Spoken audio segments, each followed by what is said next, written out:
some of you probably know each other already. Just do a quick introduction. Who are you, where are you, and what region you're in? Just so we can join at some dots, please, in the room.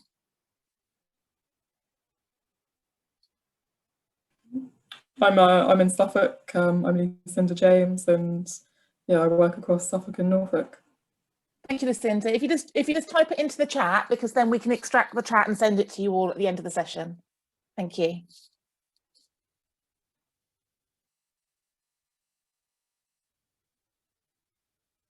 So I'll let you carry on doing that, and I'll just tell you about the starter. So we all like to make these interactive sessions and using all the tools. So there is a Menti link here. If you either on the computer or on your phone, go to this menti.com link and put in this code, I've got a question for you. How well are you feeling today? Could you please give me a number for how fabulous you're feeling for your physical and your emotional well-being? So I'll just give you 30 seconds to go to that link and to pick 2 numbers for me, please.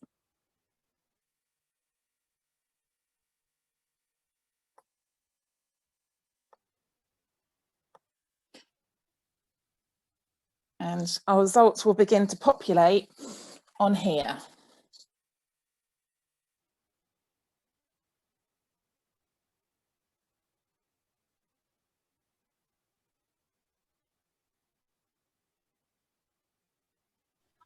I'm really sorry, but that link was not up there for long enough for me to get and write down the code, I'm afraid. It's on the top of the screen now, David. Can you see it? Can you see it now, David? Yeah, but now I'm going to have to find the screen.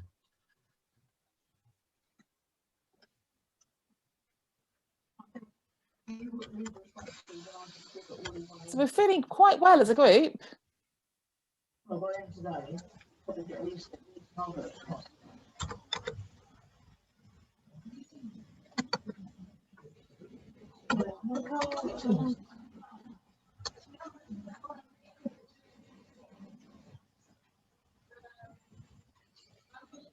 You all sorted, David? Yeah, getting there. Awesome. Just give you a few more seconds to all pull through.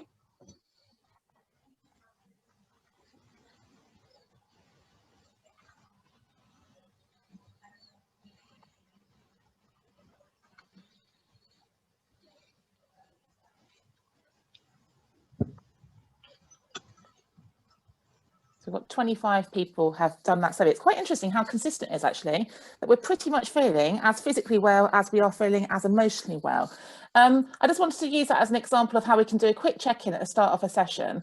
And when I was a head teacher, I always used numbers with the students to ask them how they were feeling rather than words, because quite often if they weren't feeling massively well, they couldn't find the words to actually describe how they were feeling.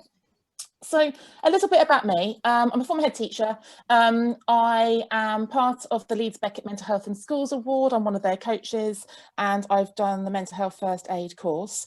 As my work in that kind of space as a head teacher, I was the founder of the Oxford Mental Health and Wellbeing Network.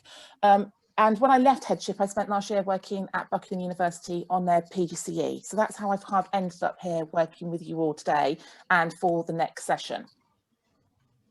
As part of these 2 webinars, I've got 2 people who are contributing virtually. So Buki Youssef is an assistant head teacher, a science teacher in secondary schools, currently working in a special school. And Adrian Bethune, some of you might know from the primary sector, he has published a number of books about wellbeing. So they'll be contributing content to these 2 sessions, just to give that real diversity of perspective and experience. I'm very aware that I'm a straight white woman and I don't represent everybody we are serving in our ITTE cohorts. So the learning outcomes for these 2 sessions are as detailed on your booking and on the slide here. It's really kind of thinking about how we can develop our understanding of how to embed mental health and wellbeing into our curriculum. Thinking about the strategies for all of the stakeholder groups, so for the trainees, the mentors and the course teams, on how we can all stay resilient at any point in time, but even more so at the moment during COVID-19. Thinking about how we develop that leadership suite for managing uncertainty and dealing with change. And we know there's rapid change, that we're constantly dealing with that kind of reactivity at the moment. And then thinking about how we can apply some of the learning, reflection and discussion points to your action plans to develop and sort of really enrich your provision this year. So I've got a Jamboard for us for the session. If you could please open this Google link, Jane will pop the link into the chat so you've got it as well. And as we go through the session, just a way to capture our thinking, capture our questions, there are 3 boards on that Jamboard and there are 3 questions. Question 1 is thinking about, like, what would you really like to take away from today's session? Question 2 is thinking about what best practice do you have to share in your provision that you'd like to spotlight to other people in the room. And at the end of the session, we're going to think about what are our takeaway actions, what's a commitment, what's something we can do differently. So if you go to that board, please, and go to board 1, let's just pop down our ideas about what would we really like to get out of this session together this morning.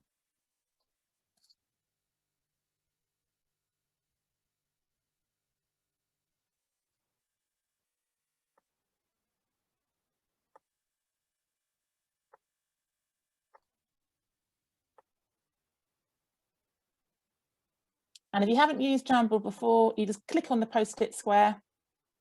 Brilliant. I think there were 2 spare ones from Jane and Caroline, which can go. So you click on the little square for a post-it, and you can add your thoughts in here about what would you like to take away from the webinar. Jane, let me know if you can't see the screen. Have I clicked through enough times for you to see the Jamboard? The Jamboard link is in the chat if everybody needs it, and I can see the screen fine, Hannah. Yeah, perfect, that's great. So I was going to give you a moment or 2 to add a post-it. I can see there's 14 of you who have joined. So you click on this little post-it square over here, sticky note, and it will then give you one here to write on like that.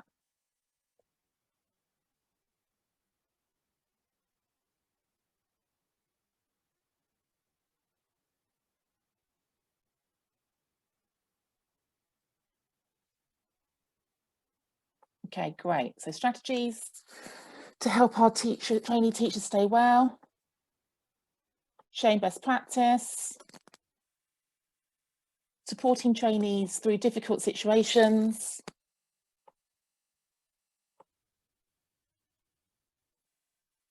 different tools, practical understanding,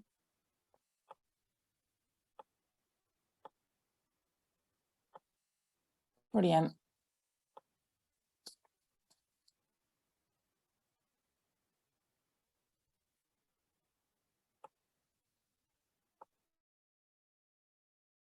Awareness of the mental health triggers and issues.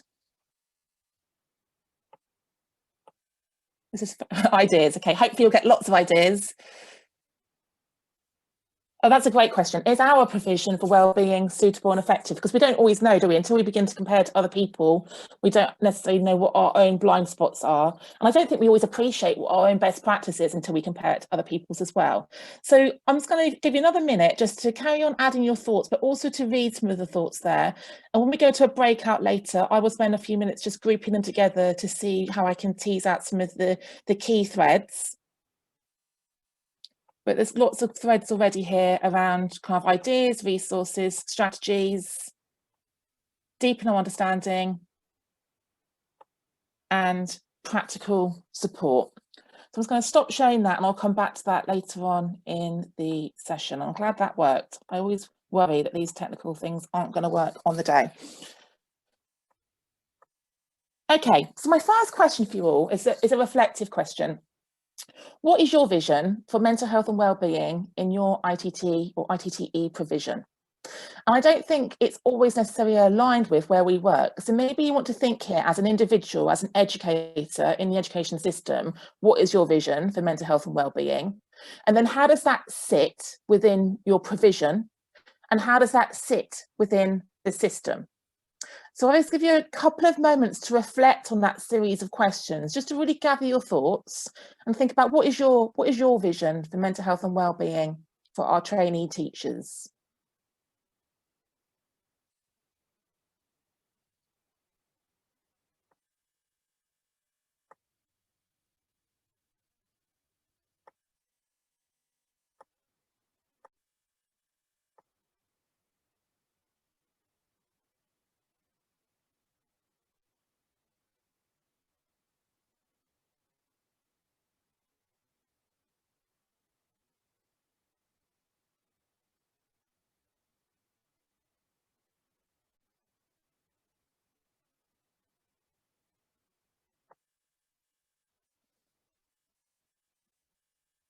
And I'd like to hear some of your voices. So is there a couple of people who'd just like to share? What is your vision for mental health and wellbeing for ITT?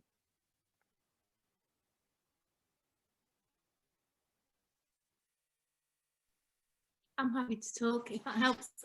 Please, thank you.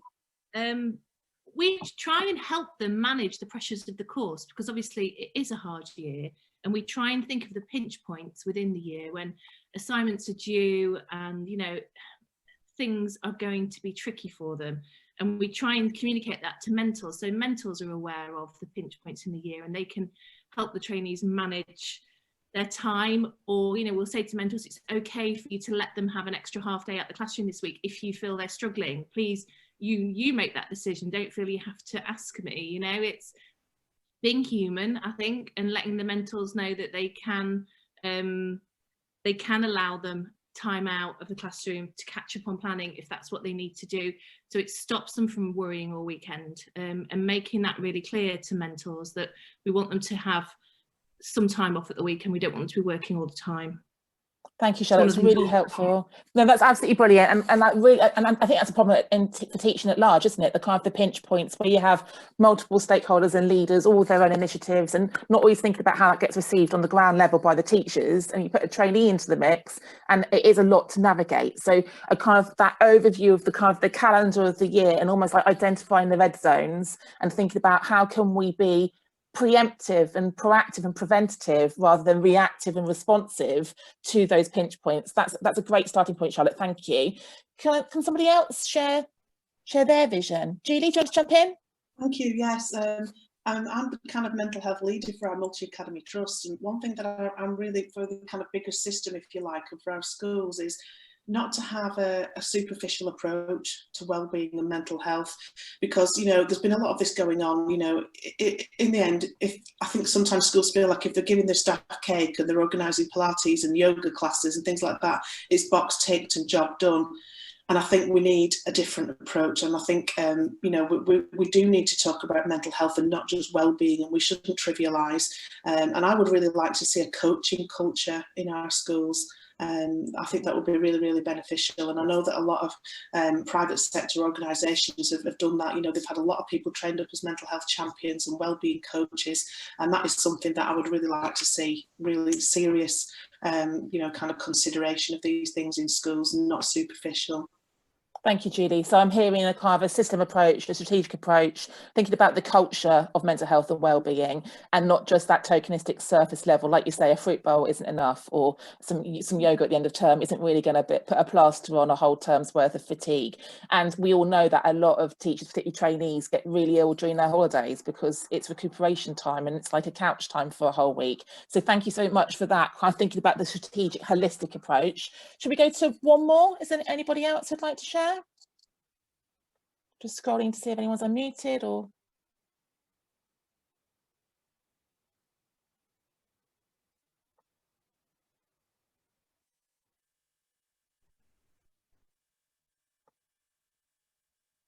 Nobody else. Keith, you're unmuted. Do you want to jump in? Yeah, I'll go. Mine was Thank you.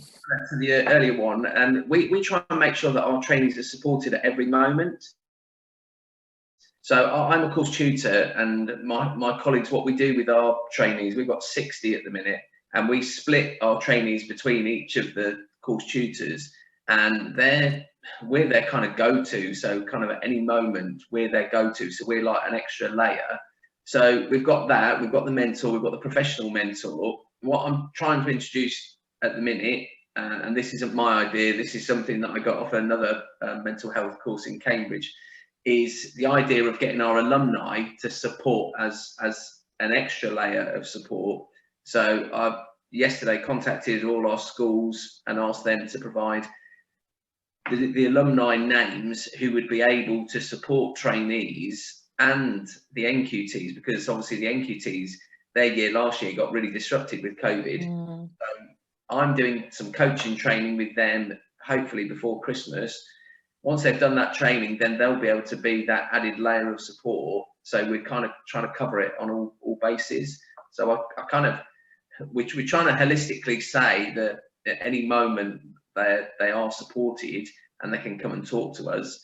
But also what we want to do is we want to I kind of have this, self-care is self-aware and looking after themselves, and okay is all right, but equally not okay is okay.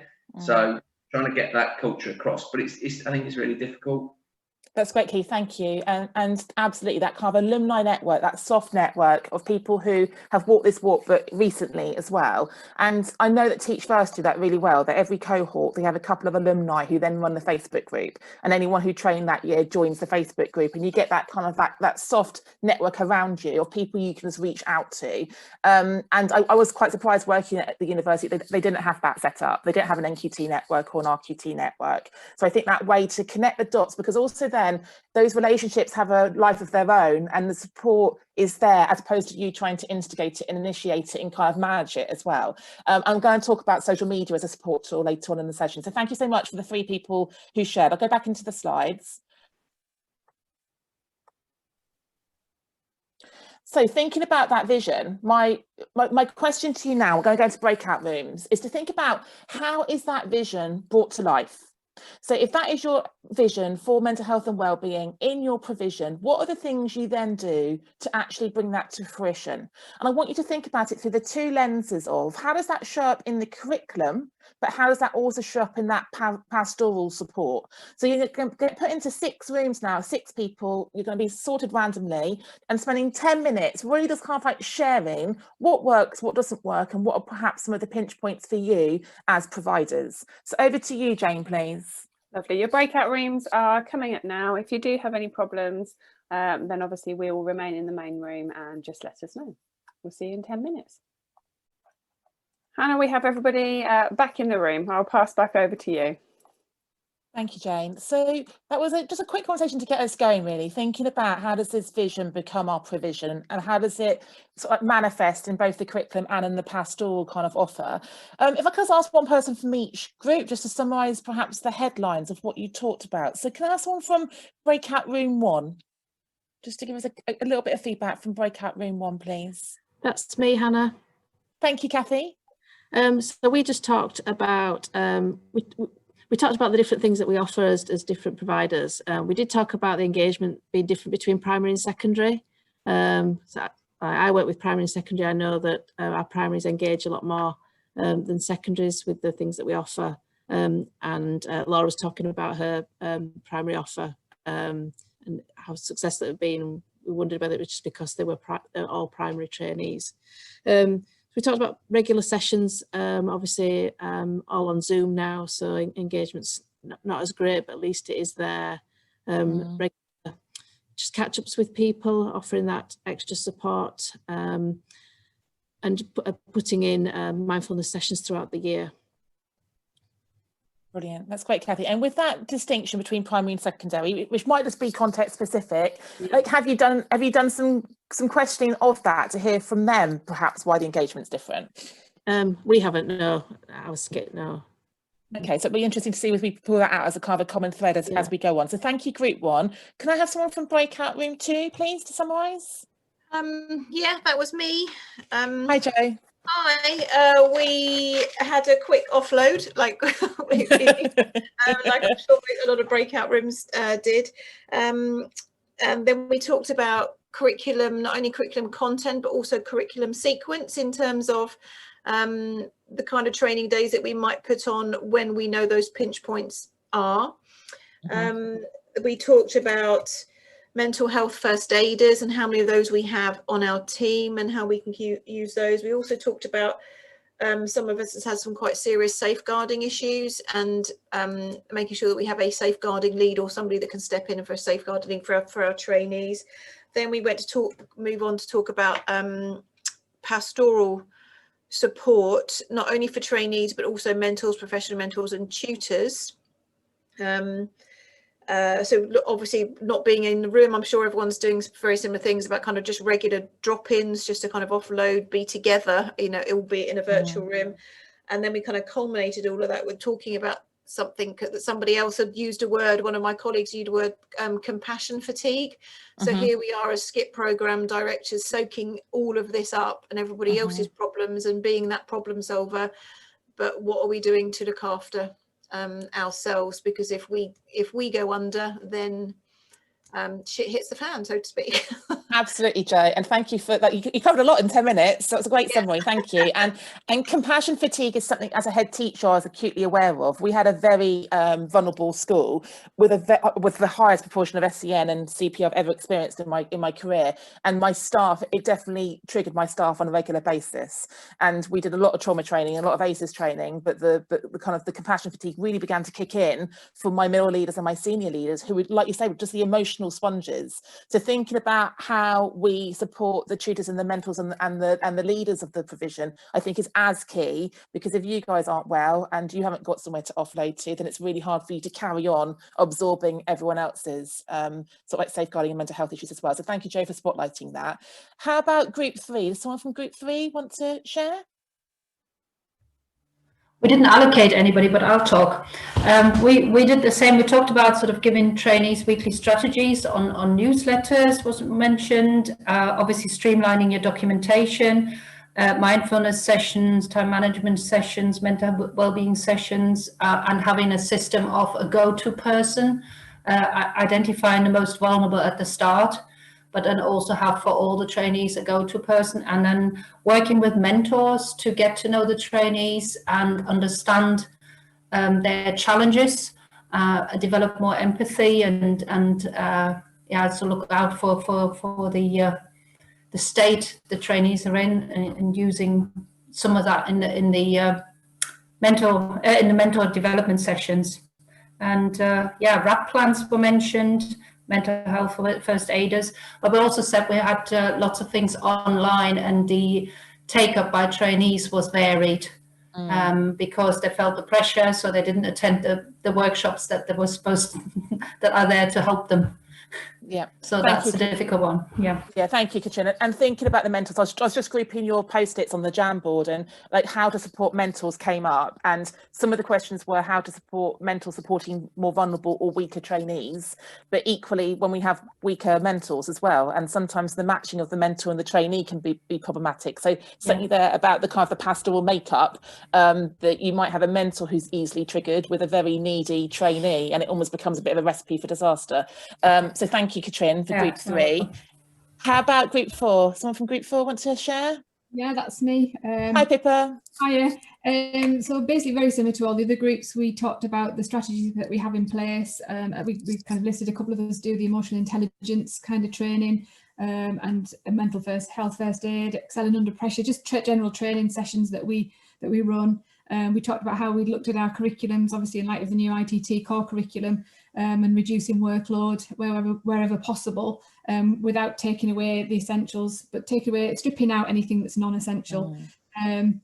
Then we talked a lot about the pastoral and how the movement online, obviously COVID kind of became part of the conversation, and how the movement online has led to a very different year. So obviously it's a challenge for us to work in this very different way for all of us. But we talked about the trainees and the isolation that they face in school. They can be in a school with 3 or 4 other trainees, but actually you never see them because they have to stay within bubbles. So yeah, an online training doesn't allow you to develop those relationships the same as you would have done when you're in the training room with them, and that body language is missing, and the kind of just their face, even though you ask them to put cameras on, you're missing that kind of contact. So yeah, so we kind of talked around those issues that we're facing in the mental health of and how this year is very different, whilst we're all trying to change all our courses, but also deal with the situation that we're faced with. Yeah, thank you, Pippa. It comes up a lot, the kind of the connections, the relationships, the rapport, and how we build that over Zoom. And that social isolation we know is a massive factor for people's well-being. And I'm going to give you a list of books at the end I recommend. You might have read some of them before, but the whole workload and well-being correlation is one for us to gently tread, isn't it? And Kat Howard wrote a brilliant book about we need to stop talking about well-being and we need to talk about workload, because actually the workload is fueling our well-being issues in the system. So thank you, group 4. How about group 5? Somebody from group 5 want to just summarise? That must be us. Sorry, I can't remember what group number. Yeah, we were group 5. Yeah, we were group 5. Thanks, Keith. That's okay. So yeah, we had a lovely chat, and it was nice to see someone that I was at a different course with. So that was nice. We talked about lots of things, lots of similar things that have already been covered. I suppose things that are slightly maybe different-ish are we have a school counsellor in school, and she put together, I think I said earlier, this session for trainees about supporting kids that haven't been in school for 6 months, but also about the trainees and supporting them and supporting each other. We've started doing these professional dialogues, looking at the core content, and trainees really appreciate them, and lots of people have talked about that. Somebody in our room, that they were fortunate enough to have done face-to-face stuff for a long time, so that was fantastic. But now they're going online as well, like what we're doing. We talked about the whole Zoom fatigue thing. Being in the building is quite nice, and you can pick up on those small things. That if something's going wrong, you can pick up on that, as well as over a screen. When I've got 3 screens to go through, that's quite challenging. One thing that I thought was fantastic is one of the skits, they have development days throughout the year. So they have 8 development days, and what they are they are opportunities for the trainees to sort out assignments, have a bit of a time to think about their planning, any other areas that they've got that they want to work on. I haven't missed anything. I think that was most of it. Lots of other stuff has been covered. That's great. And the development days sound like a great opportunity just to come together, get a bit of nurture and support. And I'm going to add to Zoom fatigue, WhatsApp fatigue. If one more person adds me to a WhatsApp group, give me strength. And I'm not sure if you guys use WhatsApp for trainees, but I think it's another thing to be aware of, that the kind of the accessibility of all of us and the trainees. And a lot of trainees say to me, like, they're in a WhatsApp group for the English department and a WhatsApp group for their year group. And it's like, it's constant messaging. I think there's something there for us to safeguard as well around how accessible we are on every platform and every device. So thank you, Group 5. And the final group, Group 6. Would someone from Group 6 like to just summarise? That must be us then, sorry. Don't worry. Is there any group that's not fed back yet, or shall I move on? No, it's us, yeah, thank you, yeah, Group 6, yeah. Right, yeah, well, we talked about things like things that have gone really well, having weekly teach meets or weekly Zoom drop-in sessions where trainees can just kind of chat to each other and to us informally, you know, about the kind of problems they're having or issues, or just even a quick catch-up, you know, helping each other out. You know, sometimes I said that, for example, during the lockdown, I held these kind of once a week for an hour because they were all felt quite isolated and remote, so that was really helpful. But they could also be, at the moment, for example, tagged on at the beginning or end of a session. So if they're able to log on early for half an hour before a session, or, you know, at the end of the session, so that they've got the time then without having to have an extra session. We also are doing tutorials with them as well, kind of individual tutorials on Zoom. That's something new this year, and that's working really well. We identified that lesson feedback can be quite a stressful situation for trainees, that they can find that quite difficult. And so we talked about mentor training as well, and we talked about how Zoom has enabled this actually as well. And, you know, we're doing, for example, feedback sessions. I'm observing mentors giving feedback to trainees via Zoom, and so I can kind of help with that process as well. And the benefits of having mentor training, it's been much easier to get people together for mentor training actually by putting it online, whereas it was quite difficult to get people to all drive to a particular venue for mentor training before that. We did also talk about diversity though, and how it's important. For example, we do tend to be quite a female dominated profession. If you look at the number of, you know, proportion of females here at this meeting today, compared with males, that's an important factor for male trainees.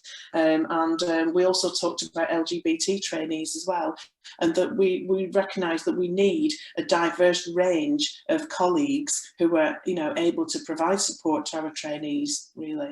That is great, thank you, Julie. And drop-ins definitely worked for me. I had like a cup of tea with Hannah once a week, where any of them could just drop in. And actually, quite a lot of my trainees were living by themselves, and they were really lonely, and they hadn't seen a human being all week. And actually, just came in and had a bit of a chat and just a smile. And diversity, I'm going to come back to later on in the session. So Devinder and I had a meeting with Nazbit and Yuset and a few other people involved in ITTE a few weeks ago to think about how we can consciously diversify mentoring within ITTE, because I think that's something we need to be really, really aware of. So I'll come back to that. Thank you for all of the feedback groups. That's absolutely brilliant. So moving on to the next, oh, hang on, there we go. Right, so thinking about how we begin to actually build this into our curriculum. There's loads of guidance out there about how we teach well-being, and how do we actually carve out that time in our curriculum to actually teach the skills of well-being, because a lot of teachers don't have that kind of the strategies and the self-care toolkit perhaps to really allow themselves to flourish in their role. And I've done this a lot with NQTs and RQTs and other sort of like members of staff over the years. And I just thought this was like 10 things to think about how can we be intentional to consciously build in these opportunities. So thinking about the why they've become teachers. I know that's kind of always a kind of an introductory kind of session, but being that kind of purpose driven, that serves our well-being. Thinking about how we can build in that self-compassion and that kindness and kind of gratitude practice. That I know that with a lot of the trainees I've worked with over the years, they tend to be their own worst critics, and they tend to zoom in on all the kind of the constructive feedback that is identifying areas for development rather than being appreciative of the progress they're making. And how can we do that positive affirmation and positive reinforcement? I think boundaries, number 4, is one that's really problematic at the moment. As we all know, our work-life boundaries and our school-home boundaries have been completely blurred, but how can we have those conversations and that dialogue around how to establish and reinforce and maintain those boundaries around time and energy and workspace and just headspace as well, and having device-free time as well. We've mentioned feedback a little bit, but thinking about the kind of how and when feedback happens and how we debrief things that arise, what's the best forum for doing that and the frequency for doing that. Sleep hygiene is going to come up in Buki's input later on, and how we can actually encourage those good sleeping habits, that if we sleep well, we teach well. And quite often it's the sleep that goes in our training years because we're up late doing our lesson plans and doing our marking, and then we're not fully sort of like showing up in a well way the next day at school. Resilience is going to come up in session 2. There's lots of advice out there about how we develop resilience, but I think it's something we need to be really mindful of about how we can support our trainees in being more emotionally resilient in particular. And I think number 9, that kind of like encouraging them to actually reward themselves as they go, and sort of like celebrating all those quick wins and those small wins. And the final one around connections, how can we facilitate and initiate those friendships and support networks that would have happened and formed quite naturally in face-to-face time, and how can we actually join up some of the dots? One of the groups that became vulnerable in my PGCE cohort were perhaps the kind of the mature career changer teachers who felt quite socially isolated in a group of people who were 20 years younger than them.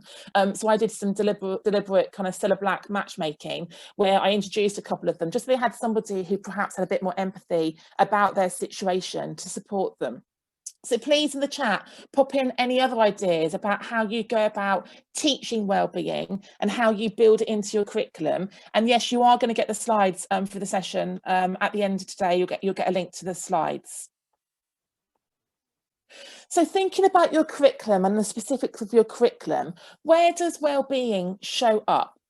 Does it show up as something that you're teaching the trainee teachers to teach, or are you teaching them how to actually use it for themselves? I've seen in different curriculum models for ITTE that it comes up under kind of SMSC sections, PSHE, RSHE, in the kind of psychology of learning, in the safeguarding. I'm just interested for us to share, I'm going to come out of the slide for a second, where in the curriculum do you spotlight mental health and well-being? And you can either just unmute and shout that out, or you can put it into the chat and I will read it out. How do you signpost it in your curriculum? Is it a discrete strand through your curriculum? Is it on a regular frequency? How do you integrate it and build it into your curriculum? Hello, Hannah. It's Jo Seller here from Hi, Jo. Norfolk Skate. Hi there. So I was fortunate enough to do a course, an NPQSL, and my focus was emotional health and well-being. So I thought very hard about the provision of the curriculum and how we can feed it in a consistent way. So if I give everybody a little bit of feedback about what we're currently doing, and it's not perfect by any means, I'm not putting it out there in that sense, I'm just sort of giving you ideas really. But so we try and focus on both strands. We try and focus on the curriculum as a method of upskilling the trainees with knowledge about their own mental health and well-being. So they all have mental health training. But that mental health training is twofold. So it focuses on themselves, but it also focuses on strategies to support children as well. We also tease that out within their PSHE training. They also have resilience training. So they have 2 half-day sessions across the course specifically on resilience training, and elements of that are picked up in the pastoral sense because that information is then shared with their tutors that support them in a pastoral way. Across the year, we also have wellbeing surveys. So I send out a wellbeing survey once a term, and we do that across primary and secondary, and we try and do it at a point where we know we're going to get a good uptake, and so we can understand how they're feeling and get some feedback from them. And following on from the wellbeing surveys, we then do wellbeing interviews, and we also do one-to-one drop-ins or small group drop-ins across the year, and that's really that dialogue. So we're it's hopefully a catch-all. It doesn't catch all. There are people that just sort of spring up and you can't expect it, but that's dealing with people. We're individuals, aren't we? But so we are, the package is comprehensive, and it's working well, because I say that because trainees are actually coming to us and asking for support and talking about their problems, and some of them are course related, some of them are home related. We also have the Education Support Partnership package for trainees that can access that if they would like to, but I suppose they use our wellbeing services just as much as or perhaps even more than the Education Support Partnership. There might be more, but I think I probably No, that's great. That's great, Jo. So what I'm hearing is it's multi-layered. There's lots of opportunities. It's in the curriculum, it's in the pastoral, it's ongoing. There's a couple of other comments about sort of like either a discrete strand that goes through the whole year, or kind of like spotlighted sessions. And there's planned for sessions, but there's then those responsive sessions as things arise as well. I'm sure you probably all resequenced your delivery back in March and April and May when suddenly the world stopped. So I think it's that kind of like the intentionality, but also the responsiveness as well. So thank you, Jo. It sounds brilliant. Could you just share a little bit more about the resilience training? How do you do the 2 half-day resilience training sessions out of interest? So actually we introduced the resilience on their first day. So we have a big launch day, and we have different elements, and the resilience trainer does a session for all of the trainees at that point, and then we have a follow-up half-day session a little bit later on, and he introduces a psychological model with 4 strands. I can't remember the name of it at the moment. And the trainees can look at the areas that they might find particularly difficult, which is the outer strand, and then the inner strand is it links to things that skills that they need to develop. So some people might call them soft skills, but so for example, some of the younger trainees actually find it difficult to communicate with their mentors and adults, if you like, because they've come from that sort of undergrad culture. So that's an area for development with them. And of course, on this course, to train to be a teacher, you've got to develop those skills, haven't you, to be able to talk in an adult way, openly and honestly about difficult sort of situations. So what trainees can do using his resilience model is look at things they might actually struggle with, and then talk with their tutor about how they can actually develop that. So it is quite a proactive session. It isn't just a delivery of subject knowledge or information. It is a strategy that we can use. And then the second resilience session is later in the year, and our trainer gets them to do sort of like a personality kind of questionnaire, which probably takes about 20 minutes for them to complete before the session, and then they unpick it during the session. So there are clear links within the training to their practice and pastoral support as well. Brilliant. Is that David Gumbel out of interest? Who's your trainer? Is it David? No, it's one of our secondary tutors, Ian Flintoff. Brilliant, because it would be good if you have got trainers you can recommend, pop them into the chat, because I do think there's so many mental health and wellbeing and resilience trainers out there. It's hard to always know their QA and their impact. So if you have got anyone you want to spotlight. And Alison, your point is really key there about, I've worked in schools where if we talk about mental health and wellbeing too much, it almost then exacerbates the situation. Like you say, it's almost like too much on the forefront of their mind, that all the time it's mental health and well-being. So I think it is about getting that balance, but also about providing that space. So thank you for coming back on that as well. And the Nurture Lady, great name, brilliant. So yeah, please carry on popping in the recommendations there if there's people you want to spotlight. So thinking about how we can have this golden thread going through the kind of the curriculum and the pastoral side of it, with that balance of the kind of the when in the year, when in the pinch points we need to build in the kind of the mental health and wellbeing training to upskill them, give them the knowledge and understanding, but when do we also need to build in that softer kind of layer of responsiveness depending on what's going on for them individually. I just wanted to spotlight this book. For those of you who are still sort of serving teachers as well as running your skits, Dr. Neil Hawkes and his wife Jane Hawkes, who's a therapist, they've written this book called The Inner Curriculum. And it's all about how in a school, and it's about the students ultimately, how we have the curriculum, which is the subjects we teach, and then the inner curriculum is everything that happens outside of the classroom. And as a school, we really thought about this, about our students' experience kind of like in the assembly, in the playground, in the corridors, in their clubs, and how that fed into that wider piece of curriculum, and how we could nourish the well-being and the resilience and the self-leadership of our young people. I just wanted to spotlight that as something to think about in how you demark your curriculum for your trainees. So some of the things that might not be specific parts of your training, how do we actually teach someone to create that work-life balance, that work-life harmony, if it's not something they've really grasped before they start the course? How do we sort of like encourage that emotional regulation, that self-regulation, where we have people who perhaps aren't able to moderate their own emotions? Things like communication skills and the ability to really articulate how they're feeling and what's going on. I've always done a lot of work on organisation skills and time management skills. I'm like Mrs. Outlook and Mrs. Diary. So I've always done quite a practical session just on like getting organised and how to get all your dates in your diary and all your deadlines and how to block out your time. And how to like actually schedule self-care time into your diaries as well. So I'm just interested in any thoughts about the kind of the inner curriculum and perhaps some of the softer skills that we need to make sure we are developing in our trainees, as well as the actual ITTE curriculum. Are there any things that have worked for you? Some sort of like additional kind of like skill set or knowledge that you share with your trainees that's actually paid dividends longer term?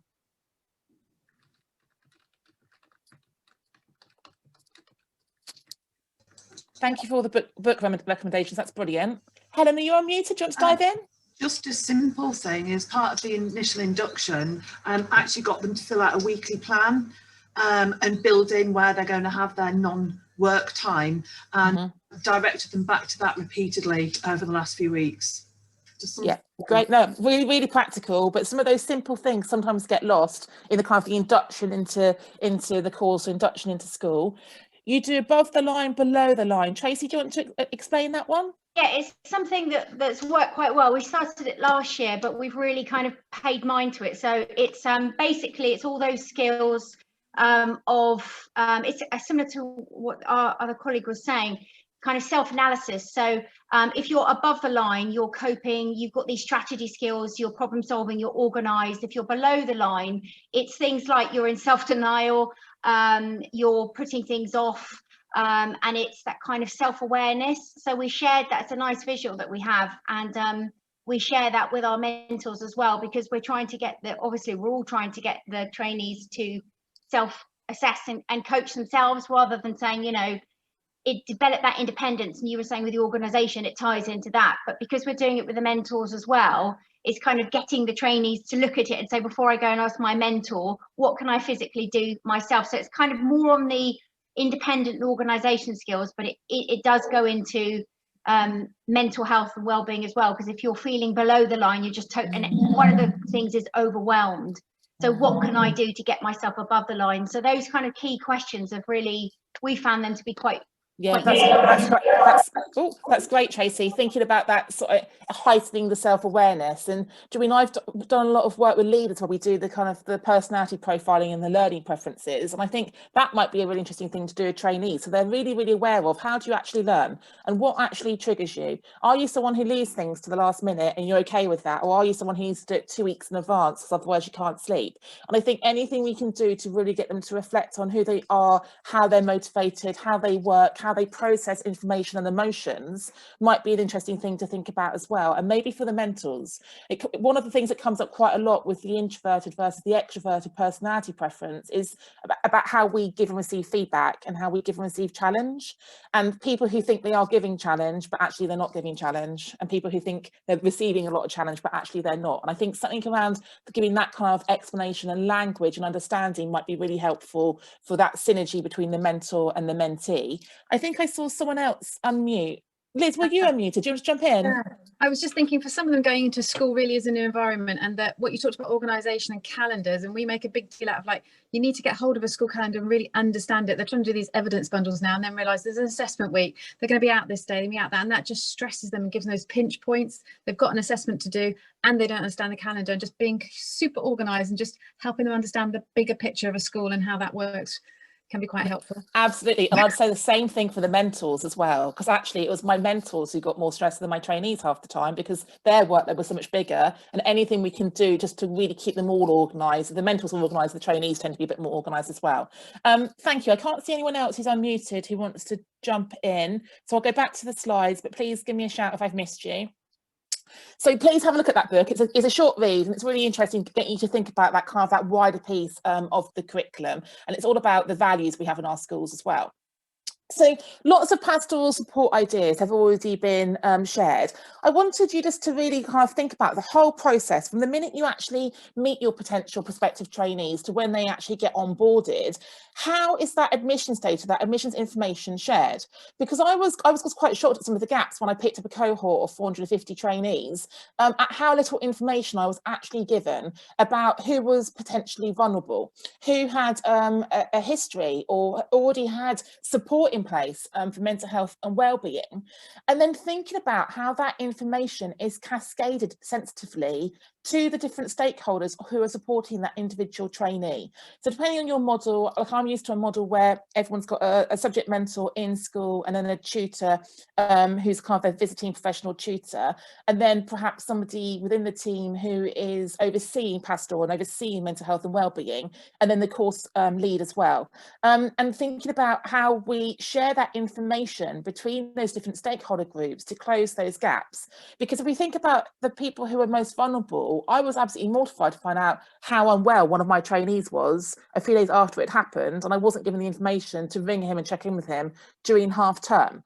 So would anyone like to share how you capture that soft data about your trainees and how you cascade it or disseminate it or share it in a timely way? Do you use software? Do you have processes? Is there anyone who would like to share what works in your context for that information sharing? I'm happy to talk about what we do. We have wellbeing plans that from obviously on your UCAS form. Some people may say they've got even dyslexia, a disability. So anybody with a mental health, past mental health or disability, we will track and monitor and support, and they obviously have to give us permission to create a wellbeing plan, because some of them don't want that information sharing, and we say to them that if you're happy for us to share this information, this will be shared with your mentor so they can understand your needs, and they have to write how we can help them as their provider and how they feel we can support them. And we check in on that every big term, I think it is. We do a check-in with them and make sure that how they feel we can support them, how the school can support them is being met, and that there may be changes, because obviously beginning of the course they don't really know what they need, but as they go through the course that changes. And so it's just a constant conversation, so any vulnerable people are identified. And we also use I can't remember, is it Corazon Health I think we use, that Nasbit recommended. We get them to check all of our trainees at the beginning of the year as well. So that we have lots of systems in place to make sure they feel supported. Thank you, Charlotte. And just real practical sense then, is that like a Word document? Is it a Google form? Is it a spreadsheet? How do you capture it? It's just a Word document, and they write it themselves. They write about their needs. It's theirs to write and share if they wish to, but obviously not all of them wish to.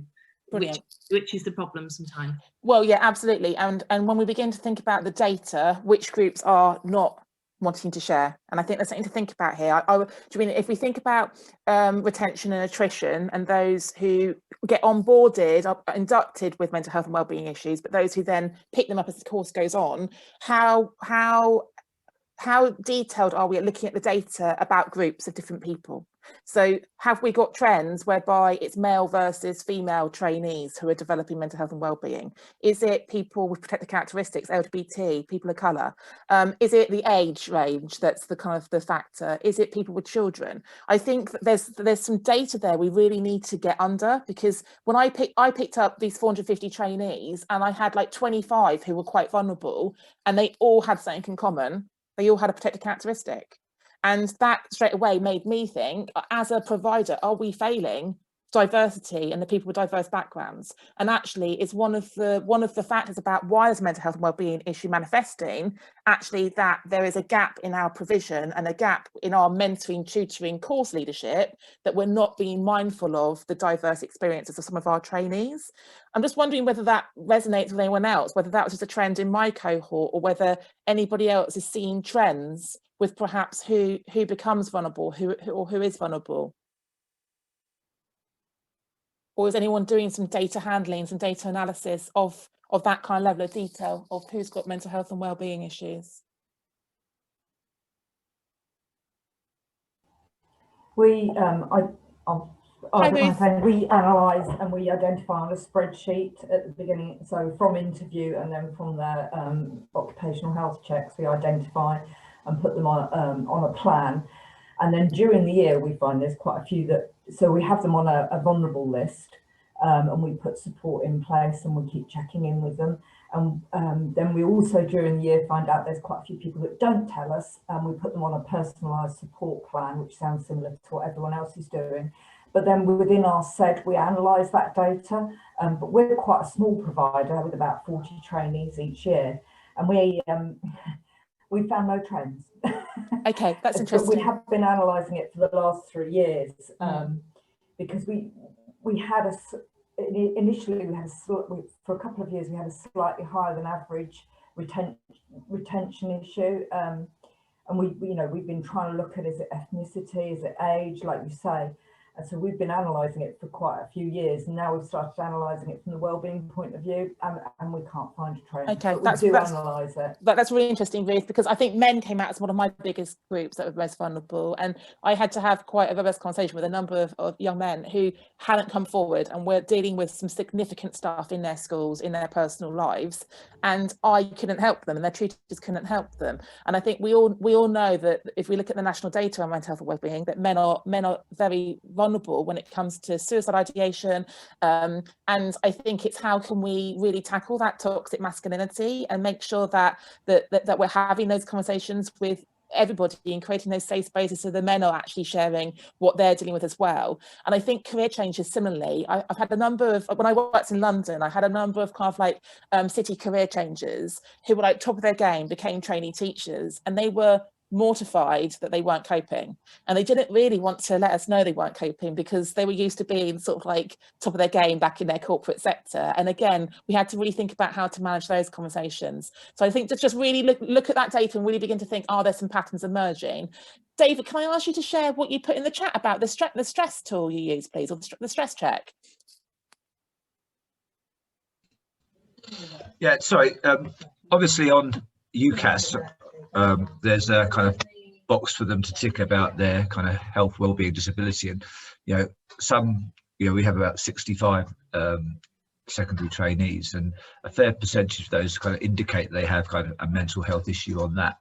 And we have a stress risk assessment that I'm a school direct provider. We work with the TES, and they have a stress risk assessment which we get a mentor to go through with the trainee at the start of the course, and it puts in place things like reasonable adjustment, strategies in case they're not coping, what to do, kind of it highlights kind of routes to support. And we again use that if we see trainees during the course of the program developing issues as well. I'm not amazingly impressed with it because it tends to be something we do and then it's filed.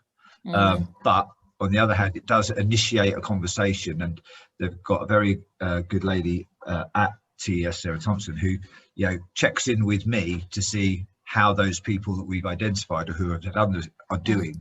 And so it's quite a useful prompt, because one of the other things that I'm very aware of is, as a very busy course lead, I've got so many things to deal with. It's useful to have somebody else just prompting me to check in on people. Check in. Yeah, that's great, David. Thank you. And just read disability. I read a statistic yesterday: 22% of the country have a disability, but only 4% of teachers declare it. And I think that's a really interesting piece of data, to think about the fact that a quarter of the country nearly have got a disability and should have a reasonable adjustment, but only 4% of teachers feel like it's a safe enough space to actually share it and to have that additional support put in. And I'm not sure how many of you are on Twitter, but Disability Ed launched a year ago, and it's been a bit of a slow start. Their website went live this morning, and they've got a free launch event next week.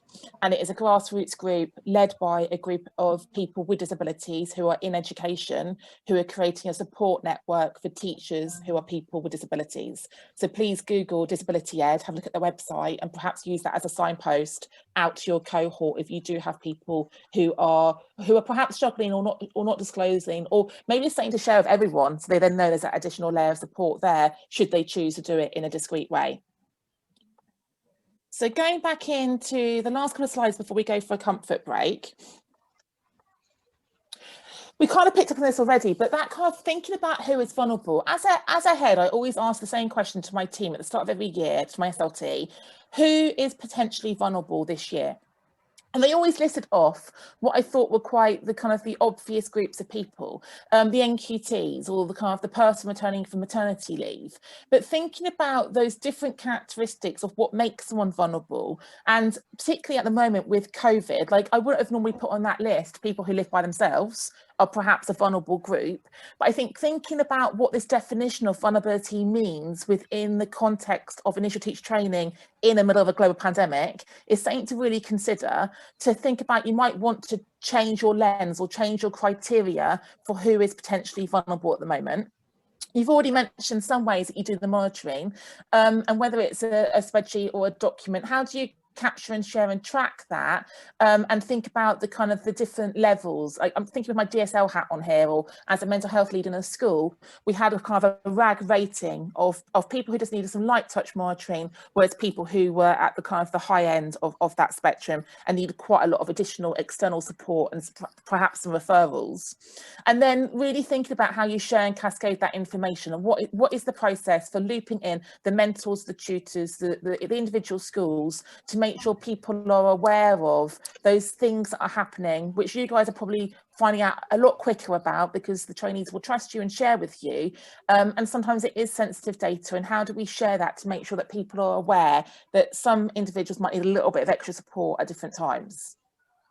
So we are now going to go to a 10-minute comfort break to go and get ourselves a cup of tea or a cup of coffee. And when we come back, I'm going to be sharing a presentation that Buki's done for you, thinking about how we can use Teacher 5 a Day, and also sharing her experience as a Black female teacher in the system. So we'll see you back in 10 minutes time, please. People are beginning to head back. I just popped back into the chat the Jamboard link. If you just want to take a moment to go to slide 2. And I've heard lots and lots of brilliant best practice already today. Maybe think about one thing that you actually, on reflection, think you're doing really, really well when it comes to mental health and well-being, and stick that on the second Jamboard, please.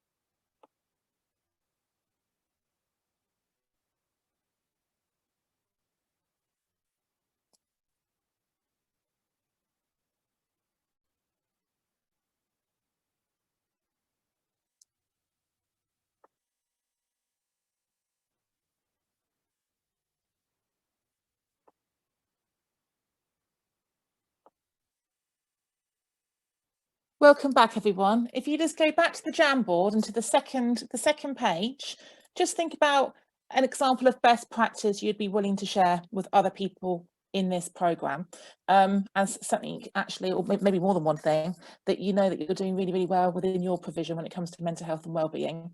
And I've also popped a link to a drive in the chat. I'm very happy to host a drive that you guys can share templates and resources. I'm all about magpieing, sharing workload, reducing time and energy for everybody. So if you do have things you've spotlighted today and you will be willing to upload them and share them, you've all got a link to that Google Drive. So I'll just give you a moment to get settled.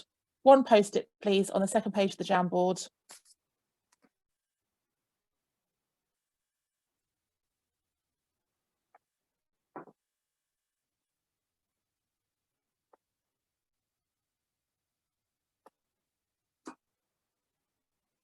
Jane, I can't work out who's not back because we've got quite a few cameras off. You can't tell your end, can you?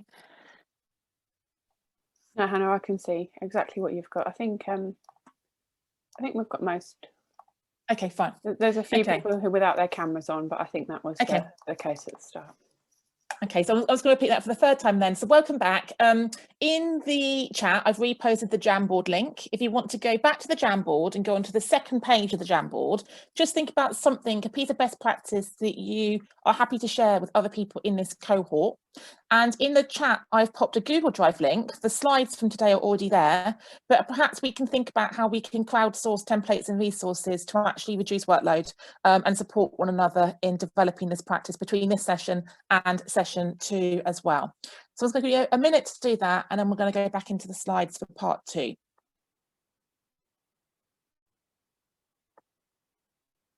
And yeah, pop requests in. If there's things you've heard that you want, pop them into the chat, and whoever shared them perhaps might be willing to upload them as well.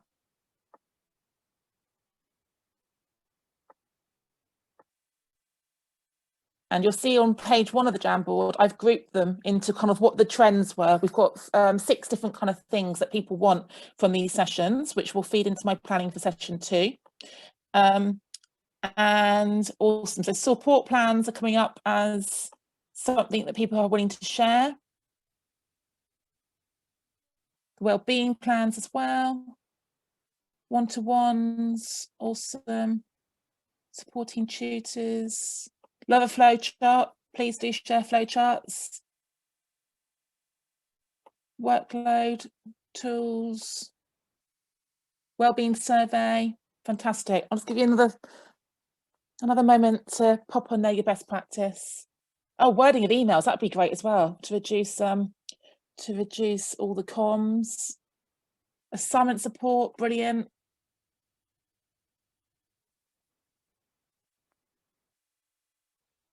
So I think half the group have popped a post on there so far.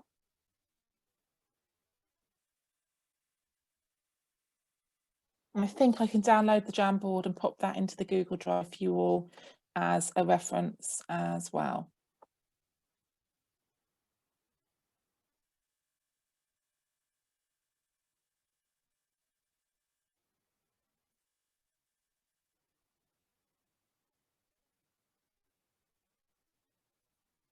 Okay, I will go back to the slides.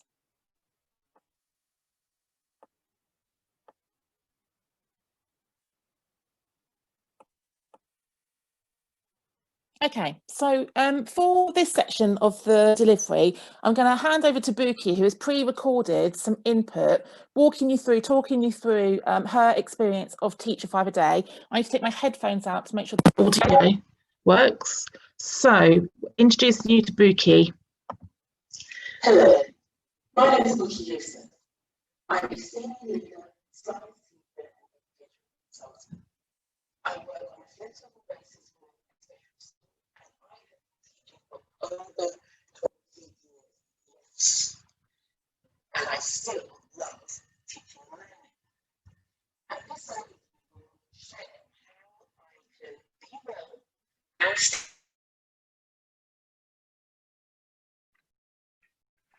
Hannah, I think we're having a few connection problems. I think Hannah has just dropped off, everybody. Just please bear with us one moment. I hope that she will rejoin the session shortly. I'm here. I'm here watching the presentation by myself. Sorry, I didn't realise that. You froze, Hannah. The screen froze, and the audio from Beaky was very low and not very clear. Don't we love Zoom? Okay, let's try again. Apologies, guys. I was sat there listening to the presentation. So let's just see if this now works. Jane, can you give me a shout? Oh, I can see myself now, so it is working. Right, let's try again. Hello, my name is Butch Yusuf. I'm a senior leader, science teacher, and educational consultant. I work on No, the sound's quite very low sort of quality as well, Hannah. It's not coming out clearly. Right, so when we checked earlier on, it was working. Right, the only way we can do it then, I've sent you a link to the Google Drive. Do you want to watch Beaky's input via the Google Drive and then come back once you've watched it? So in the chat, I'm sorry guys, we checked this morning, so I don't know why it's not working. Let me go back up to, oh, technology. When you share your screen, there's a box that says share desktop sound. Is that what it is? Okay, Yeah, hang on. So. Okay. Share screen, click on the slides. Right, share computer. Thank you. I'm getting some CPD today as well. Thank you. I'm a senior leader, science teacher, and educational consultant. I work on a flexible basis within a special school, and I have been teaching for over 20 years. Yes. And I still love teaching and learning. And this overview will share how I can be well and stay resilient with Teacher 5 a Day, a wellbeing initiative. Before we actually get into the main presentation, I want to take an opportunity to stand back and pause and to allow you to reflect upon the 4 wellbeing check-in questions. What do you notice? Are you feeling tired, which is not unusual at this time of the academic year? Have you actually done anything today that brings you joy, or do you have anything planned that will bring you joy? Now, I think these questions are important because years ago, had you asked me about my own well-being, my responses to these will be to the negative, if I actually took time to consider them at all.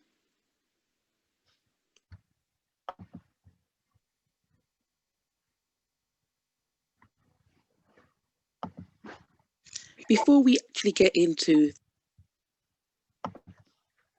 just to put it into context, I would also describe myself as a former workaholic, basically someone that used to think that working all hours would prove my commitment to my teaching role.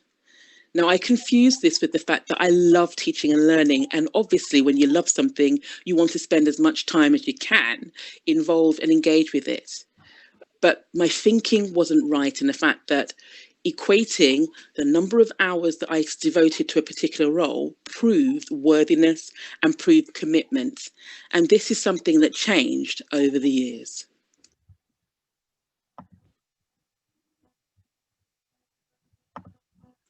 What actually helped to turn around my workaholic tendencies, the way in which I thought about my role, and helped me to put boundaries in place for my well-being and to remain resilient was actually Teacher 5 a Day. But let me just share, December 2014, when I was actually introduced to this initiative by Martin Reyes, a deputy head teacher that created this initiative to allow educators to take control of their well-being.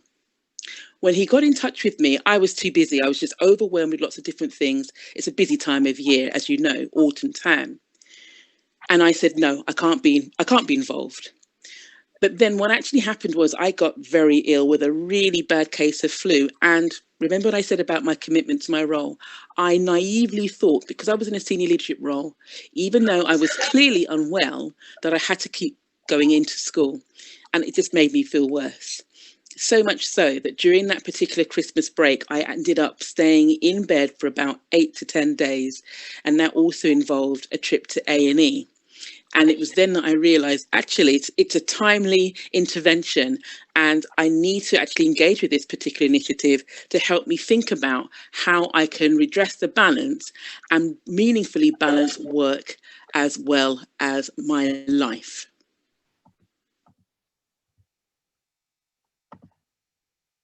So before I share more about the Teach a 5 a Day Wellbeing Initiative, I just want to just give you how I define well-being: the state of being comfortable, healthy, and happy.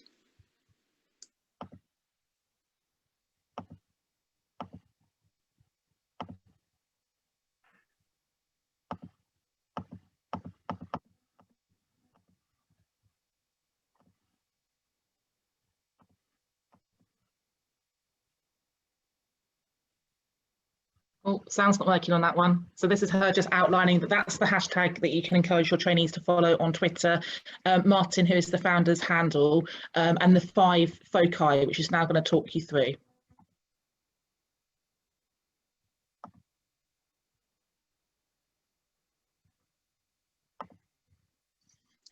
It is so easy to develop a sense of isolation, or in fact to become isolated, when we prioritize time to get things within our role done, to be it the marking, the planning, whatever is required of us. And we prioritize that over spending time with our nearest and dearest. And by nearest and dearest, I use this term in a collective sense to represent whoever is near and dear to you that you want to spend time with, and who, being in their presence, helps you to feel uplifted. With the hashtag Connect, it is a reminder for us to spend time checking in with our nearest and dearest, whomever they may be, whether it's on site, within the school, within the roles that we actually do, or once we've actually left school. So the key thing to remember with these 2 questions are: who are the most important people for you to connect with? Who are those people that you know that you can be yourself with, and who can help you to feel uplifted? And how regularly can you connect with them? One of the things that I learned as a teacher, it took me many years to realize this, is that saving those time, the time for those precious, what I call memory making moments, saving them for the weekend, or maybe if we don't even have time during the weekend because we've got so much to do with regards to our roles, for the holidays that we actually have, it isn't enough. It really isn't enough, because it will not actually sustain us.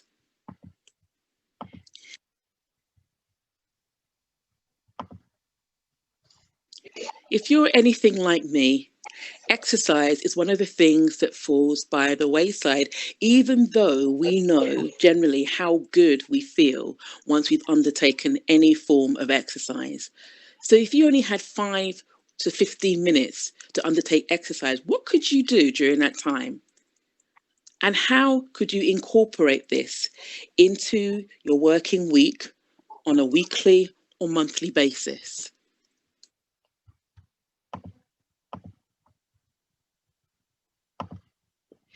It is not unusual for educators to continue with their learning in order to become better professionals, better at their craft, have a deeper knowledge and understanding within their subject area.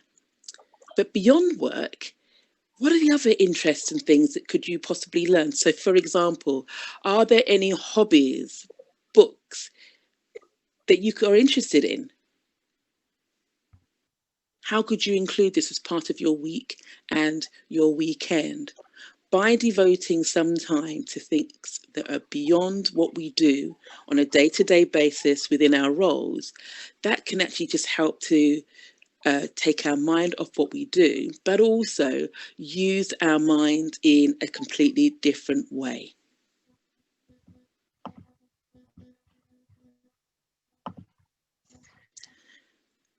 Notice relates to being in the present moment, our awareness. It could be self-awareness. It could be undertaking mindfulness practices or meditation. Notice could also link to being aware of the triggers. What are the things that help you not remain in balance? that make you feel overwhelmed, that don't allow you to perform your role at your best? So these two questions you can reflect upon. Do you know the things that can help you to just be, or to be present in the moment? And most importantly, how could you safeguard time to undertake this more regularly? By being more mindful, by noticing how we react to things, by being more aware of how we respond and react to things. This can actually help us to take control when we find ourselves in some tricky situations. By tricky, in the fact that we may feel the stress levels rising because we feel overwhelmed. But if we can identify the triggers, if we can have some practices that helps us to take a step back, to breathe and just be, it can help us respond in a more collective way.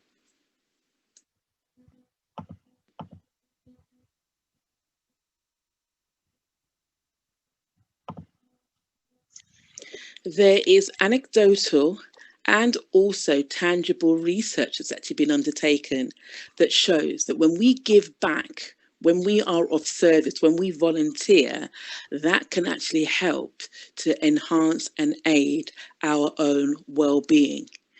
Now, with the present situation we actually find ourselves in, connecting with people in real life on a face-to-face basis is rather limited. It can be quite challenging. However, we can still be of service, we can still give, we can still help and volunteer in a virtual sense. So what are the things that you could actually support someone with? Maybe that might be some time that you have devoted, that you can devote on a particular day or evening, even as only for a short amount of time. So it's interesting what you could actually do within about 15 minutes. And if so, if you can actually support a person, an organisation, or cause, how and when could you do this?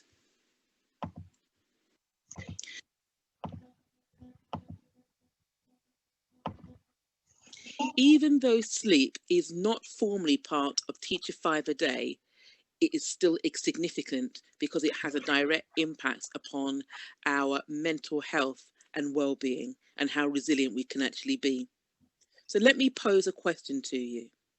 When you do not get enough sleep, what impact does it have upon how you think, how you feel, how your day actually goes? I know that the times in which I don't get enough sleep for whatever reason, maybe I'm overworked, maybe I can't sleep through the night because I'm worrying, it has a direct impact upon how I feel, my mental health and well-being, and how the day actually turns out.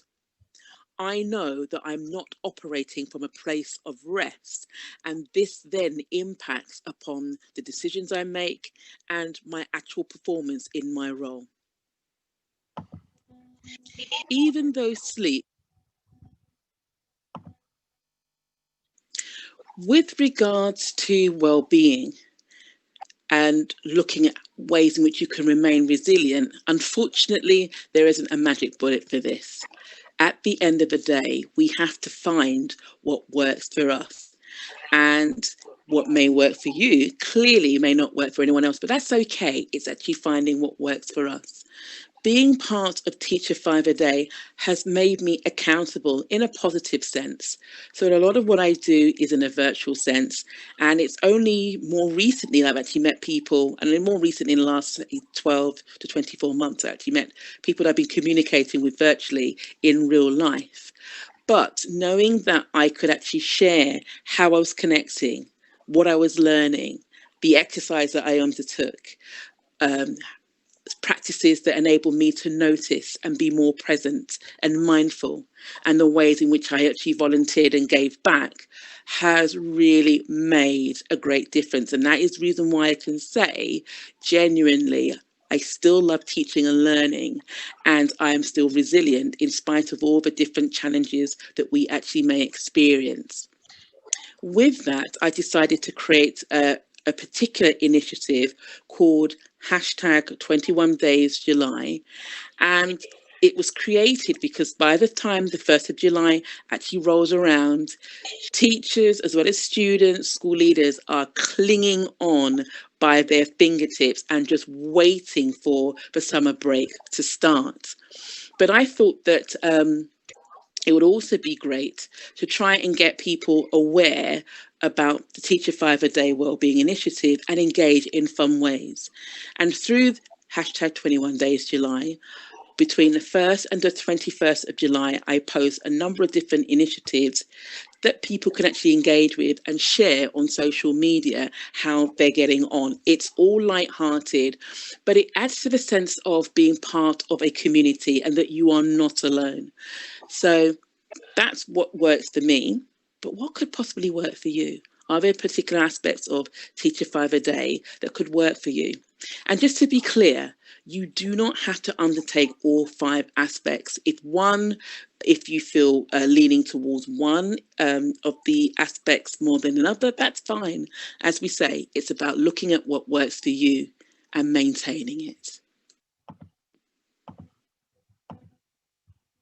Some members of a school community are categorised under the 9 protected characteristics and can be subject to discrimination.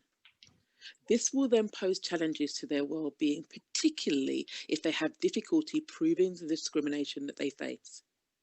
Discrimination is not always apparent because we aren't always aware of something unless it forms part of our lived experiences. Furthermore, concerns that you may stand out amongst your colleagues, fear of being treated differently, or even fear of disclosing things which are personal to us, can prey heavily in the minds of some. So what opportunities are provided for such concerns to be aired, shared, and heard in a safe way? In essence, diversity is not just based upon how we look. It relates to what we bring with us to our roles and the experiences we have within our lives.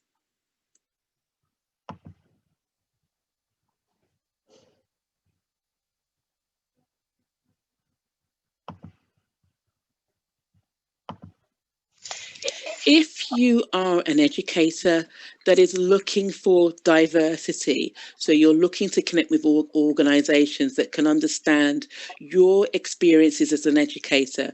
So, for example, we have a number of different ones, and they include BAMED. So BAMED is an organisation that allows Black, Asian, minority, ethnic educators to receive coaching, and that can help, so again, you know, for mental health and well-being, but more importantly, it's about an organisation that can actually help you with any experiences and challenges that you may actually encounter. That then could help your mental health and well-being. We also have additional organisations like LGBT Ed and Disability Ed. So there are a number of different organisations out there that could support you if there are particular aspects that you need to get advice on that could help you generally feel more resilient and to help maintain your well-being.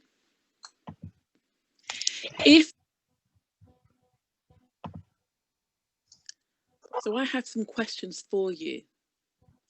How could you share Teach a Five a Day and its key principles with your trainee teachers?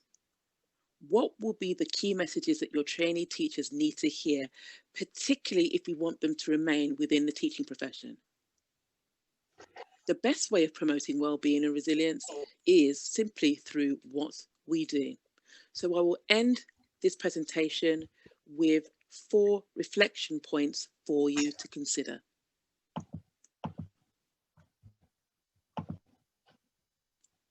In terms of well-being and resilience, what is being modelled for trainee teachers?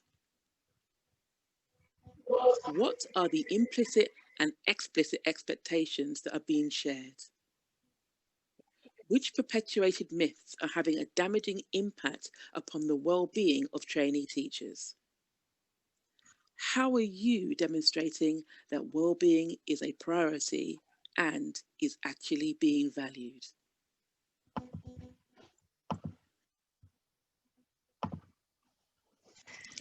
If following my presentation you are interested in learning to see the different ways in which I have engaged with Teacher 5 a Day, the strategies that I've utilised that aid my own well-being and mental health, there are a number of ways in which you can find me. So you have my LinkedIn, email, Twitter details.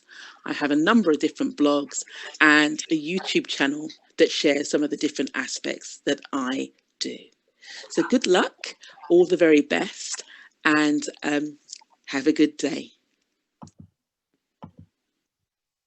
So I'm gonna come back out of the slides now, but I'm gonna ask you to go back into breakout rooms and think about how Teacher 5 a Day might be a resource for you to actually use in your curriculum. And you are going to have that, Tracy. So the reason it was a bit clunky, I had to keep clicking on, but you can cut the slides you want from that presentation and share it with your trainees. So it's not you then telling them do Teacher 5 a Day. You can share it with Bookie's Voice. She's a big figure on Twitter. Her YouTube channel is really, really good. She does like 3-minute tips, 5-minute tips. And being a woman of colour, a woman of faith, I think she's a really visible role model for the fact that she's like owning her well-being and doing it in a way that's really authentic to her. And she's very involved in BAME and Women Ed in particular. So Jane, if you can pop people back into breakout rooms for 10 minutes in your groups, just talk about how might Teacher 5 a Day be something that you could actually bring into your curriculum and signpost out to your trainees, and then we'll discuss it when you come back in 10 minutes time. Thank you, Jane. No worries, breakout rooms are coming up now. Everybody else. I was just checking in because I know Andrea Taylor through other means. I didn't realize it was the same Andrea Taylor. I'm not going to ask all 6 groups to feedback, but I'm just interested on your reflections on Bookie's presentation and perhaps how you might position that within your curriculum, or how you might use that as a resource for signposting out to your trainees. Is there anyone who would like to share a summary of your reflections in your groups? Thank you, Tracy. Do you want to go first? We had loads of ideas in ours, and kind of the things I've picked up is we have a weekly cohort meetings. We've got 4 cohorts. We're a large skip, so we've introduced one thing which I shared with the group, which has gone really well, which is as teachers we're naturally self-critical and we unpick all the negatives from a lesson feedback observation.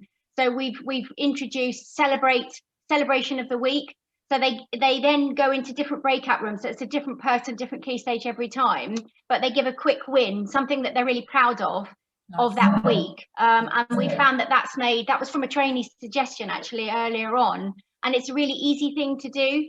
And then the other thing I really liked was that with a 5 a day, which we've already covered, but actually it's picking one focus and making sure it goes through on the training plans, so that we're making sure as cohort leads, when we have the cohort lead sessions, that we're actually focusing. They can go into a breakout room and say how they've connected this week and just have that constant reminder. So, but there's some really great suggestions within our room as well. Brilliant, thank you, Tracy. That's fab, and it's so simple. That's why it's so engaging, I think, because it's so easy to get involved in. Does someone else want to just add any other reflections from another room?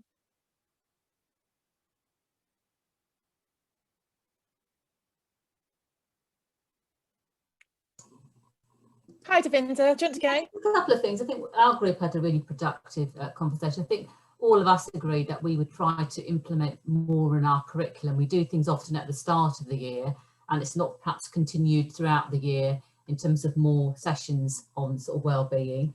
And we talked about sometimes the myths and the damaging aspects can be mentors, because they have often trained in a slightly different way on their own courses in terms of whether they are good role models, and the work we need to do with mentors. And someone suggested maybe we should pay some of our mentors to do the mental first aid, and maybe there is some work to be done about that modelling, you know, amongst mentors themselves as well, really. I think those were the things that came up, and I think some of the providers I was in the group with talked, which seemed really good.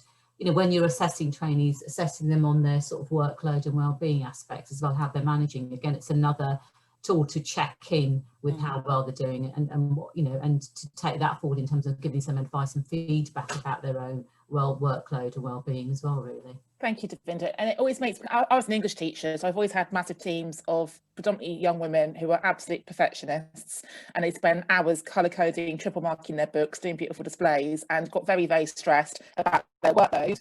but a lot of the time they were generating their own work, and I had to sort of like get them to really think about their boundaries and reinforce their boundaries, that actually marking with one colour pen is enough. I don't want 3 colour pens. I don't want sort of like multi-layered displays with bits hanging off them. And I think sometimes we need to be the gatekeeper for them. So I think thinking about those different, like the inner critic, the imposter syndrome, the perfectionism streak that some of our trainees will have, and how can we speak to that, and how can we address that, and how can we actually model that good is good enough a lot of the time. And I think the mentors are just the stakeholder group for me that kind of get neglected a little bit. Like I did a lot of work with the head teachers in our cohort about the fact that they were asking people who were super busy middle leaders to mentor with no extra time, no extra money. They weren't allowed to come to the training. And I'm not sure whether that resonates with any of you about how your schools engage with mentoring, but I do think our mentors need some support a lot of the time as well, and perhaps some training for them on their mental health and wellbeing and self-care, so actually they are on the ground being the visible role models for our trainees as well. I was just saying to Jane in the break that I had to like tackle, like some of my tutors were WhatsApping my trainees out of hours on weekends, and then the trainees were complaining that the tutors were pushing the boundaries. So I think there's a whole piece there about how we communicate expectations, but also help to be the gatekeeper and the boundary maker to empower the trainees to actually push back if the mentors are WhatsApping them on the weekend, for example, to remind them they've got a deadline on Monday, which I think sometimes people think they're being helpful, but actually it can be a real trigger. And I literally came off WhatsApp for a few weeks because it was triggering me like left, right and centre about how many things I was receiving on my phone out of hours that I didn't want to see. Can I take one more reflection? Is there anyone else who wants to share a different angle or a different perspective from their discussion?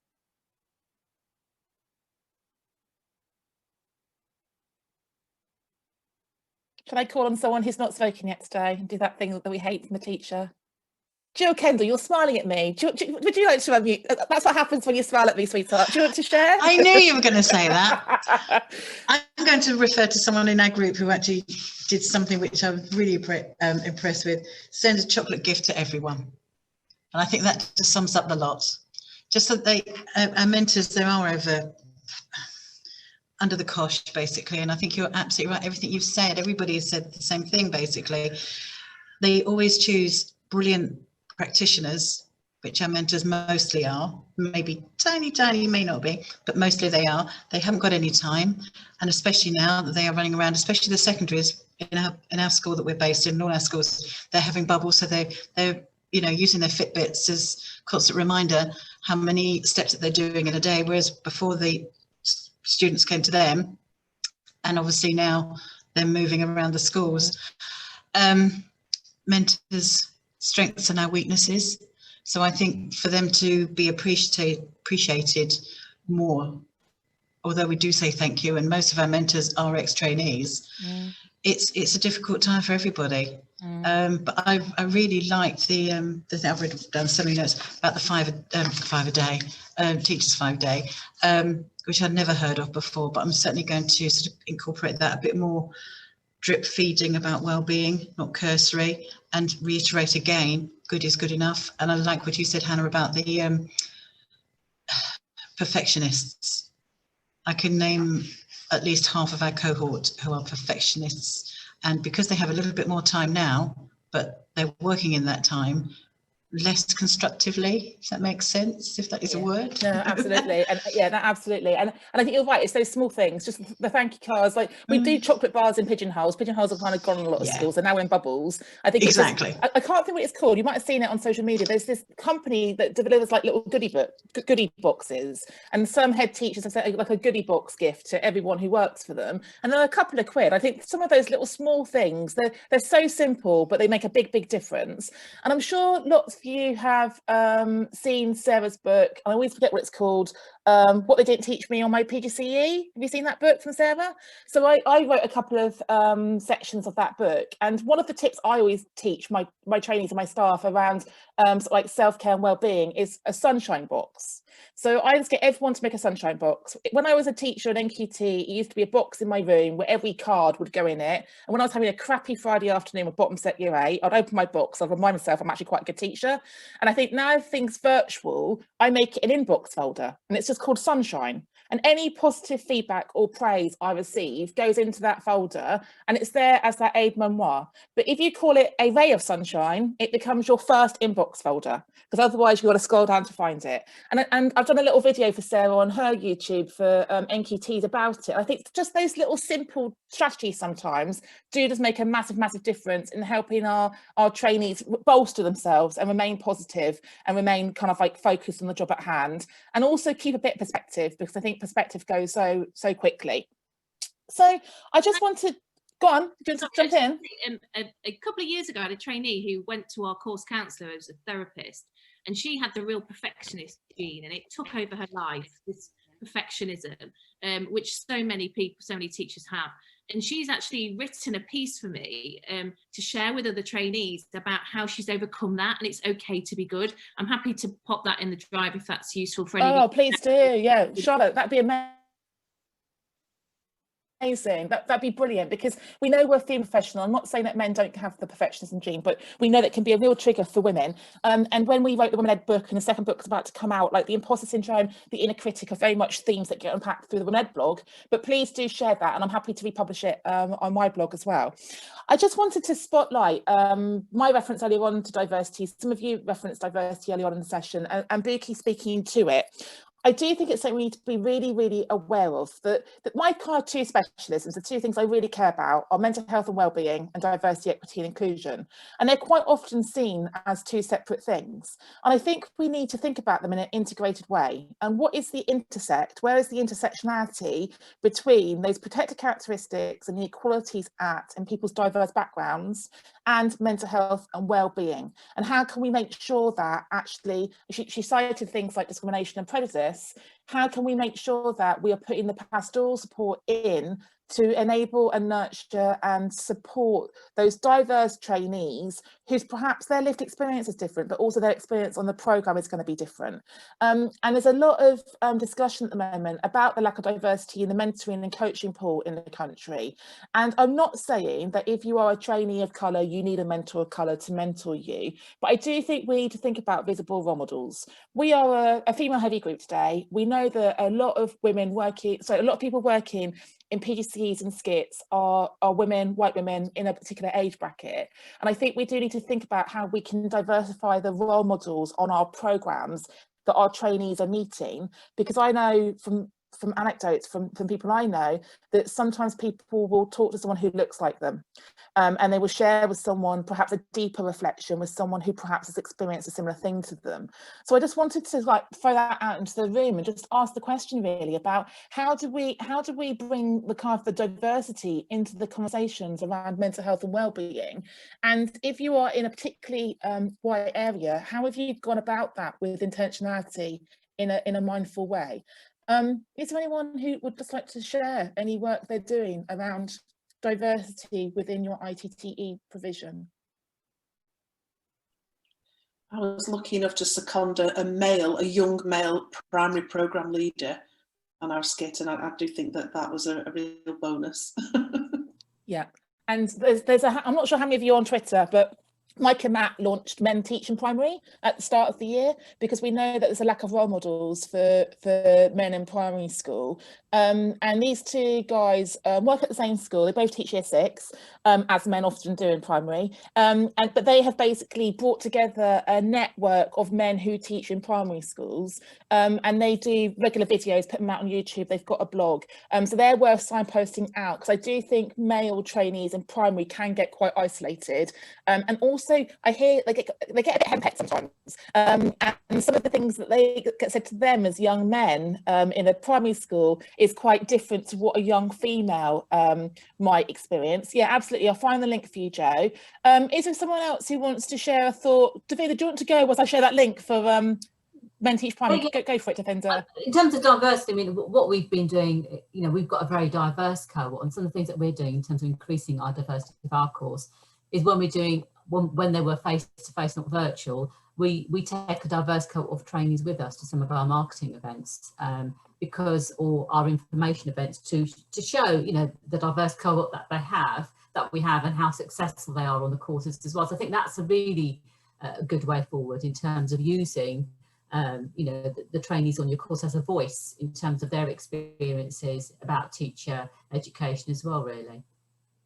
Absolutely. And Davinda, whilst you're there, what are your thoughts about sort of like if you have got a couple of diverse trainees in a cohort where perhaps they're not seeing visible role models, how can we make sure that they have that support perhaps from mentors or tutors or the wider programme? Sorry, is that to me? Yes, Davinda, sorry, if I can come back to you, is that okay? Sorry, so it's just, sorry, repeat, I wasn't quite there. Just repeat the question, sorry. So like I hear a lot of stories about like there's one trainee who's from a diverse background in the whole cohort, and then all the staff in that institution are also perhaps white, and they feel quite isolated. Like, how can we, in a sensitive, mindful way as providers, go about supporting those conversations about diversity, equity and inclusion for our trainees? I think it's about having a wide network, and I think Buka highlighted some of the networks that are out there, sort of you know, in terms of BAME Ed, Women Ed, Disability Ed. I think those, knowing that there are organisations there to support as well. And I think the other big thing for teacher training is to try to diversify the people working on teacher training, as you've said already, in terms of the mentors and, you know, people leading some of the training. I think those kinds of things are just as important, because we just started, you know, a pilot teacher educator, outstanding teacher educator programme. And through that, we're trying to encourage some of our partner schools, which have got a diverse range of staff, to actually put their staff forward. So we're trying to make sure we're getting more teacher educators who come from that diverse background, giving them the confidence to develop who they are. So I think those are the kinds of things that we're doing. And I think those, you know, there's still more to be done in terms of what we're doing as an organisation. Thank you, Davinda. And I think a couple of things I'd add to that are like thinking as a holistic course about the different people your trainees are going to meet over the year. So who are the mentors, who are the tutors, who's in your team, who's coming in to give subject specialism input, and who are you reading? Because you might suddenly see that actually there's a bit of trend here, and there's a particular gender or particular race, and how can you then intentionally perhaps diversify? And going back to mentors, Jareen, for me, I see mentoring of trainees as a career development for a lot of people in the system. So actually, how can we encourage our schools to be looking beyond the head of department who's super stressed, or the phase leader who's super busy, to be the person doing the mentoring? Is there perhaps somebody else who could be trained up to be a mentor within that team? So within the school, they're diversifying their mentoring pool as well, and perhaps they can then get trained in mental health and well-being as well. So just some things to think about there, how the two things actually sort of like play together, and actually we don't need to see them as separate things. Mental health and well-being and diversity kind of go hand in hand, and we need to be thinking about them in that way. And that leads me on to kind of like the psychological well-being of our trainees or teachers at large. There's lots of chat at the moment in the system about how psychologically safe do teachers feel in their schools, and how psychologically safe do diverse trainees feel in their schools, particularly through the lens of COVID. And we know that particularly some underrepresented groups are more vulnerable perhaps to the impact of COVID. So I read a really interesting article here about 6 things to consider when we are trying to support an individual's psychological well-being and make sure that they have got that contentment, joy and happiness that Buki spoke about very eloquently. So positive relationships with others is something to think about, and we've already talked about the fact that how we establish rapport and build relationships and create that sense of identity and belonging has been detrimentally impacted via this virtual world. So how can we think about how we might need to help the more introverted trainees, for example, in finding that sense of belonging? Because there'll be the extroverts who are very good at reaching out to people they've met once on Zoom, and there'll be the introverts who might need a little bit more nurture. And I'm sure you do think really intentionally about who you group with who and who you pair up with who, but I think that relationships piece is really key. The personal mastery is that sense of self in their ability as a practitioner and in their subject specialism, which I'm sure is covered in abundance in what you're doing. And the word autonomy has come up a few times. I mean, I think it was Alison who said that we've got to be careful about talking about well-being too much, because it almost then exacerbates the problem. And I think all of these strategies, and I think Buki puts it really well about the fact that we're not trying to be the parent of these trainee teachers. We're trying to stand alongside them as equals and help them stand on their own 2 feet and create those good habits, those healthy habits, those self-care regimes where they become autonomous and they become self-managing and self-regulating. And I think we probably have got a lot of teachers in the profession who aren't so good at that as well. And I've seen a really interesting wave and kind of like trend in the last 9 months. I do a lot of coaching, particularly coaching of women. And I think it's been interesting thinking about who in our networks, in our pools of people we're working with, are self-regulators and who are co-regulators. And we talk about this a lot when it comes to our students, but actually, do we think about our staff? Which of our staff are the ones who are constantly being co-regulated when they pop their head into someone's classroom, when they walk down the corridor, at lunch and break and in the staff room? And that connectivity and that conversation is how they process their emotions and their day. Whereas who is a self-regulator, who's quite self-sufficient in being able to do that introspection and that reflection individually. And I think that's just something to think about, how we can really help the autonomy kind of kick in. We've mentioned purpose already. Meaning of life sounds a bit kind of like symbolic, but I know Ikigai comes up quite a lot, and I do a lot of presentations around the Japanese concept of Ikigai, where we really get people to think about, like, what's your motivation, what's your driver, what's your passion and your purpose, why are you in this vocation, what is your mission? And I think doing that self-awareness piece around what our internal drivers are, and also to then think about how we respond to praise and feedback and criticism, and that kind of like the gratification piece is interesting as well. And then the personal growth and development. So I think a lot of these things are very much embedded in the work you're doing, but perhaps just go through and kind of like spotlight, have we got examples or opportunities where all 6 threads are being pulled through? And ultimately, that's how we then begin to build the resilience. And we're going to talk about resilience more in session 2, but thinking about how we can balance our resilience being flexed through the challenging times, but also the rewarding times. And I think a lot of our trainees will not be appreciating how resilient they are being at the moment. I said to my cohort at the end of the summer when I left my role, if they can train to teach during COVID, during a world lockdown, they can teach anywhere, anytime. And I was super, super proud of them and everything they achieved last year. And now they're going into NQT and having the same kind of experience. So I think, how can we constantly reassure them and remind them that actually they are demonstrating resilience day in, day out, even when they're not feeling resilient, they are actually being resilient. And I just wanted to kind of like pick up on then around this psychological safety, going back to the protected characteristics. How do we create those safe spaces for those different groups within our cohort who might be having a slightly different experience? And I want to just talk about LGBTQI for a second.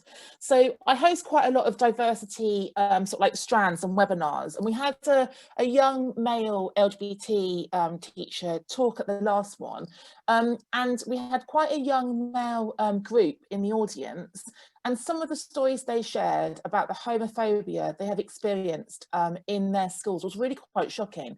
And it seemed to be particularly problematic at secondary rather than primary. And it also seemed to be more of an issue when they were on placements rather than their main school. And I know this is kind of like not necessarily how you are delivering at the moment because of COVID, but just thinking about how do we have those courageous conversations and how do we create those safe spaces to help people explore their full identity. Because I see a lot of questions on social media about, should I come out to my class? Do I need to ask permission from my head teacher to be out at school? And I think there needs to be some conversations within the cohort and within the kind of the one-to-ones about where is that safe space to have those conversations. can I come out for a second and just see what the response in the room is to that around LGBTQI in particular? Has anyone done any specific strategies or training or support for LGBTQI trainees?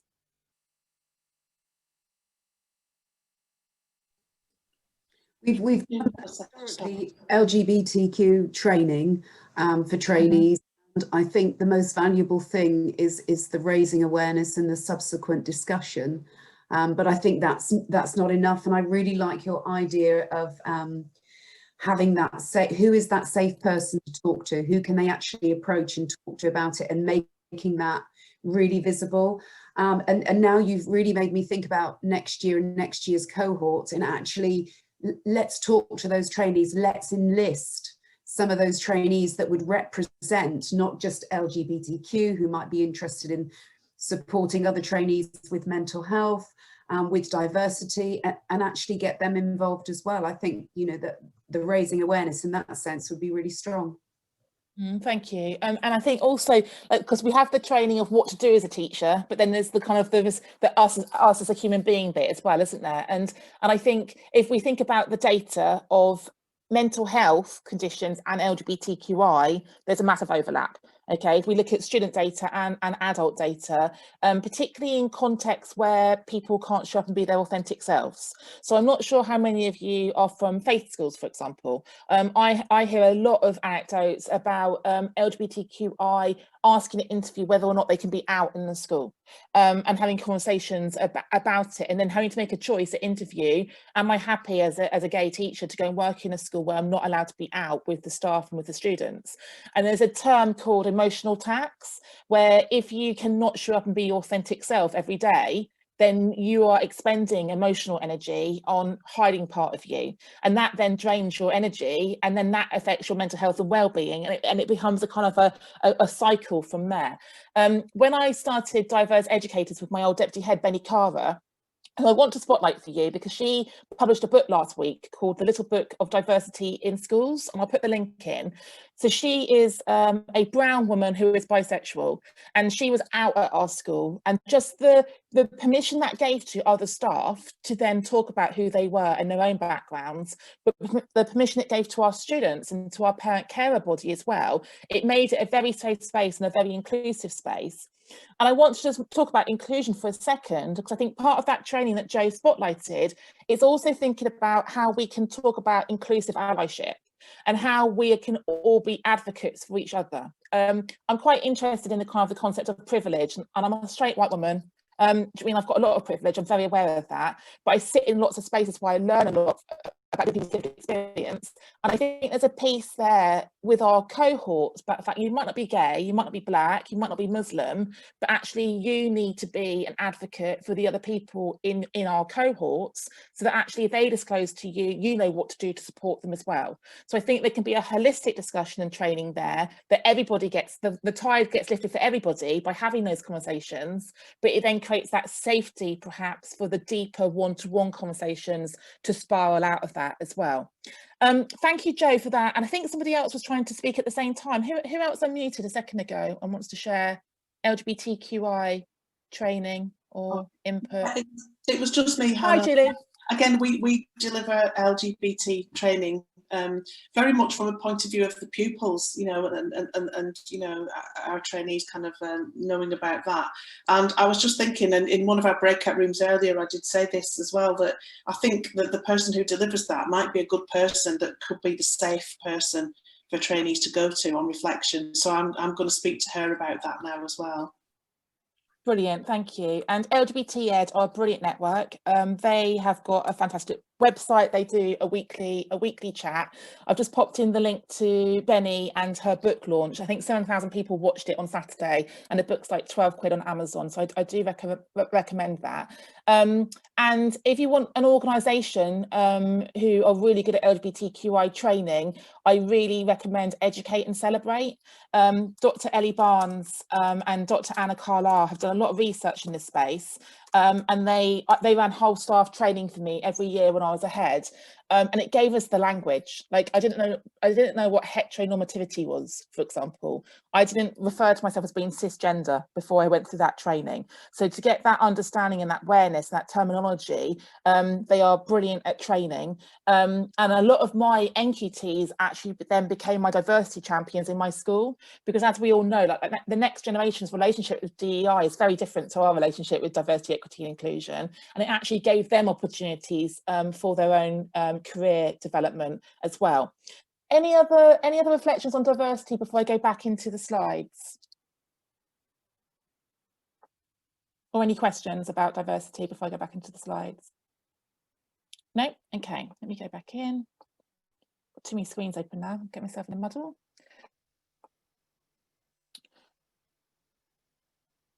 So thinking about lots of the stuff we've talked about so far this morning, I think thinking about this well-being continuum is an interesting thing to think about. If you have your cohort, where would you plot them? And how often do you then go back to that that graph perhaps of your cohort and think about who's moving in and out of these different categories? Emma Kell, I'm sure a lot of you have read her book about how to survive in teaching. She uses Maya Angelou's language about we should be thriving as teachers, not just surviving. And I do think, as Buki said, a lot of us quite often are hanging on by the thread of our fingernails, just trying to get through the half term to then spend a week on the couch or a week in bed recovering. So maybe think about the different categories and descriptors that you use within that continuum. I think the word stressed comes up a lot, and I think most teachers are in a permanent sense of stress, but when is it stress with a small s and when is it stress with a big S, and how can we sort of like help the articulation of what are the triggers for your stress, but also how is that stress manifesting, and when does that stress then actually become anxiety? I had a number of trainees who were having CBT, for example, and they hadn't disclosed that as part of their interview because they didn't want to be judged for it. So I think thinking about who is best placed to be supporting the level of need of each individual, the universal holistic training for everybody, but then the more bespoke and external training, which quite often I think is beyond our repertoire. So I'm DSL trained and I'm mental health first aid trained, but I've still had to refer on quite a few of the trainees I've worked with to an external practitioner who just needed that expert input that was beyond my reach and beyond my kind of knowledge and understanding of mental health and well-being. And thinking about COVID, I wanted us to go back out into a breakout room for 10 minutes, because I know that lots of the stuff that you have planned and delivered has had to be agile and has had to adjust and be flipped as a result of COVID-19. So I want to go back into the groups for 10 minutes to think about, like, what modifications did you make in the summer term? What actually ended up being a strategy that perhaps you're going to carry forward in the future? For example, the bits that now work on virtual. But what are the modifications you're still making with the current state of flux that we find ourselves in? So if we can do our last breakout of this morning's session, Jane, please, back out in there for 10 minutes. Thinking about the lens of COVID in particular for the mental health and well-being of our trainees, please. No worries, breakout rooms coming out now. Everyone back over to you. Brilliant, thank you. I'm conscious I've not heard from everyone this morning. Is there anyone who's not spoken yet who'd just like to share the discussions around sort of like adjustments you've made to the mental health and well-being support as a consequence of COVID-19, the dreaded word? Would anyone like to share just things they've done differently this year that have worked or not worked? Jo, do you want to go? Yeah, I haven't spoken, so I'll share for our group. We talked a lot about the kind of bonuses of different things like mentor training. We can actually get more attendance, the location situation as well, where we're 2 hubs, so we've kind of got a bit of distance that actually mentors have a better opportunity to attend. So then hopefully they're supporting our trainees better. There was some conversations about actually lots of our trainees were interviewed online and then started online training and going to school, so we've never physically met them. So extra visits have been arranged to meet them face to face, or trying to work around different situations and talking about how we can support them in school as well when schools aren't allowing us in. I think it depending on the area of the country that you're in. We're still allowed to go in to school at the moment in Cambridge, but I think some people mentioning in Surrey that they've been like not encouraged to go in. I think it's not being a blanket no, but actually if they're not happy, then trying to kind of stick out. But then there's been bonuses of watching lessons online, but also something someone's put into place is having a pre-lesson discussion, which you usually don't manage to do when you're there in person. So actually that's been really beneficial.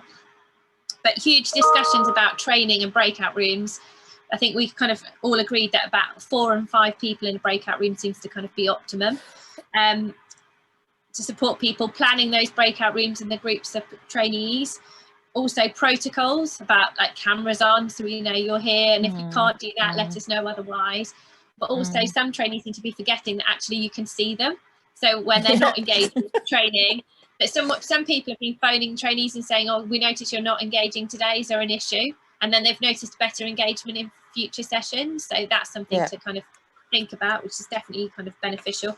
But also about the chat. It's almost like the 3 naughty children at the back of the room having the side conversation and perhaps not engaging. So people have been turning the chat off or only open at particular times when you put that like questions opportunity up on your PowerPoint and things. So I think there's kind of been lots of working around, but there's definitely kind of been benefits of things. But I think we all miss the face-to-face support where we can have those sideways conversations, or when you, like you mentioned earlier, the body language when they walk in the room in the morning.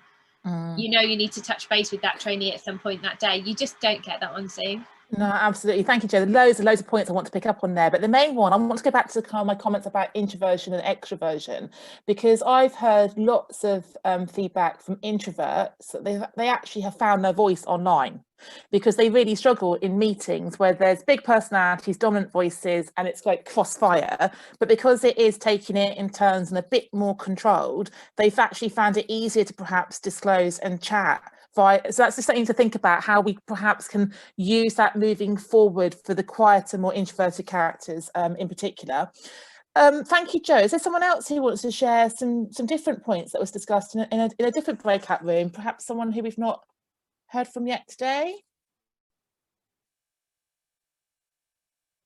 Go on, David, do you want to jump in? You need to unmute yourself. Yeah. Hey. One of the things that we talked about briefly in our group was the dangers of trainees who either are sent home because they've had a test or they've been in contact with somebody, and the varying different reactions to that, whether they think, oh, nice 2-week holiday or whatever. Many of our trainees actually have reacted quite stressfully to that. Oh my God, I can't be out of school, whatever.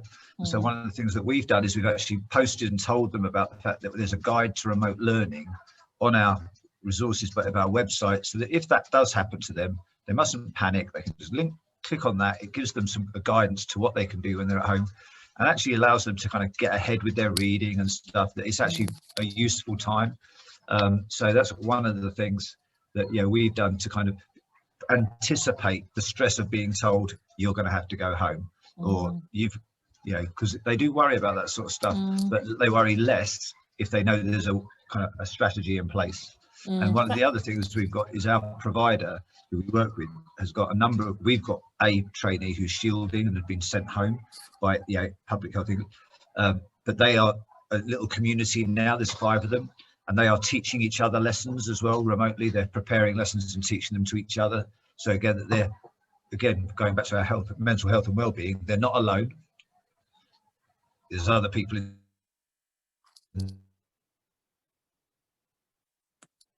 Is that my end or his end? It's buffering. in their position, sort of thing, if they've got immunodeficiency.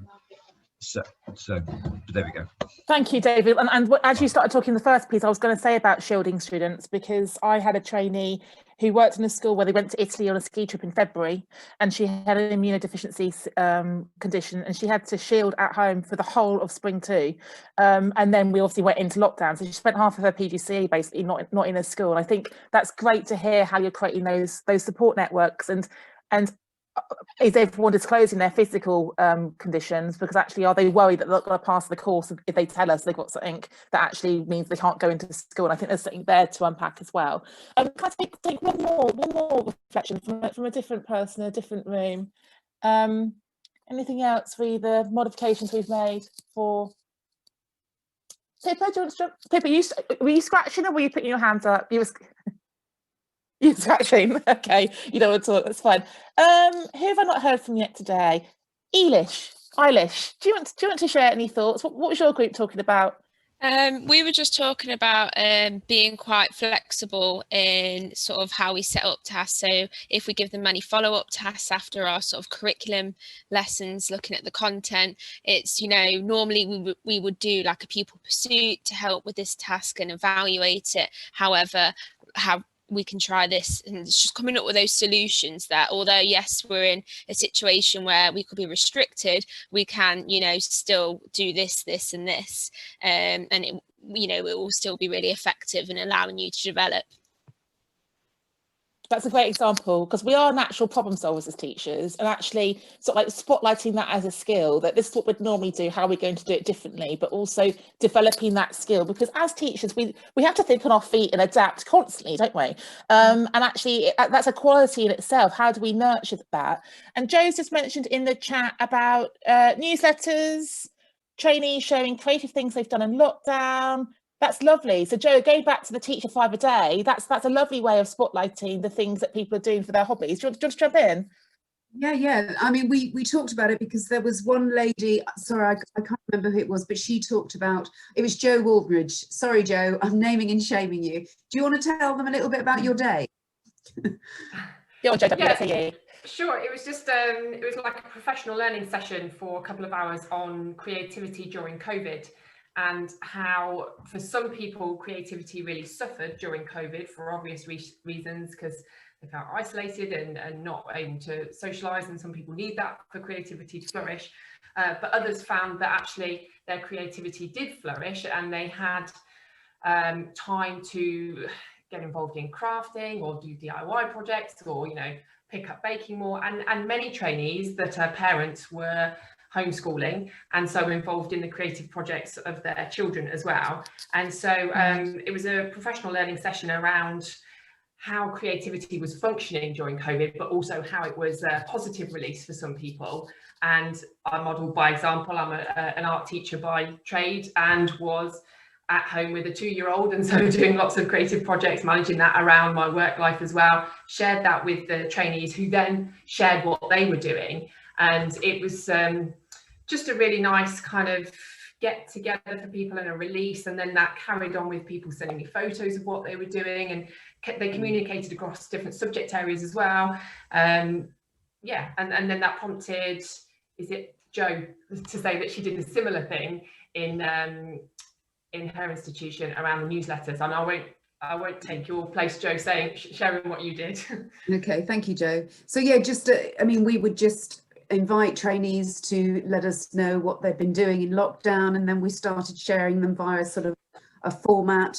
And obviously it's not something you can do too frequently, but every couple of weeks we would send out a PowerPoint with photographs, and then a little, you know, a couple of sentences or a small paragraph about what trainees were doing. And it was very simple, but as you said, Hannah, it was literally you're staying connected. And it's holistic, isn't it? And yeah. And the No, I people love that it. you obviously knew that you needed to contact them, kind of thing. So Yeah, absolutely. And I was asking Jane in the break about how many of you are using Twitter as a kind of a medium, because I've been on Twitter for about 8 years, and as Buki said, like, it's a real resource for me, and that's how I co-founded Women Ed 5 years ago, and like that's how I'm really well connected. I've got loads of support around me because I'm out there on Twitter. And one of the things, similar to the creativity challenge that JW talked about, I blog quite a lot. So when we went into lockdown back in March, I just put a tweet out to say I was going to blog every day for 100 days during lockdown, and I ended up with 80 people blogging with me, and I just put out a theme every day, and then every day people would share their blogs, and a lot of people found it really reflective to be able to write about how they were feeling about lockdown. And it was like a really simple theme every day, but then they began to connect with each other, and it gave them that outlet. So whether you are a painter or a cooker or a gardener, whatever it is, I think spotlighting ways for them to process. And I think, again, a lot of the quieter souls and the individual souls actually found writing a really good thing to do. And I was just thinking, there's another idea when Joe was talking there about like book clubs. There's a lot of virtual book clubs popping up, and if you are signposting reading, I've got 6 books to spotlight at the end about like well-being and self-care. Like maybe put a book in each half term and say you don't have to read it, but if you do want to read it, there's going to be a book club on this day on Zoom, and it then gets them all reading the same book at the same time, but it then gives them the space to come and unpack that book as well. So that's kind of like nice balance of the kind of the pastoral and the curriculum perhaps perspective, but also gets them thinking about the strategies about how to become autonomous in managing their own self-care well-being as well. So that was that slide. Oh, there we go. So mental health first aid training has come up a few times already. Like I asked lots of questions when I went to work in a PCE provision about who's the mental health first aider, who's got the safeguarding training. And I know it's different because a lot of you are school based, but thinking about how many of your team, but also how many of your tutors and your mentors are mental health first aid trained or have gone through the Champions programme. I think it's really important for us to all be aware of those triggers. And it's quite an intensive 2-day course, and I know that some of you have done it, but it definitely really helped me to deepen my knowledge and understanding about what to look out for and how to then have those conversations and how to refer things on. And we've talked a little bit about looking after ourselves in the process and the compassion fatigue. I would ask whether any of you are having supervision, because I do worry about the school leaders in the system, the head teachers, the course leads, where you are this vessel where you're constantly being filled up with everyone else's emotions. And where is your outlet?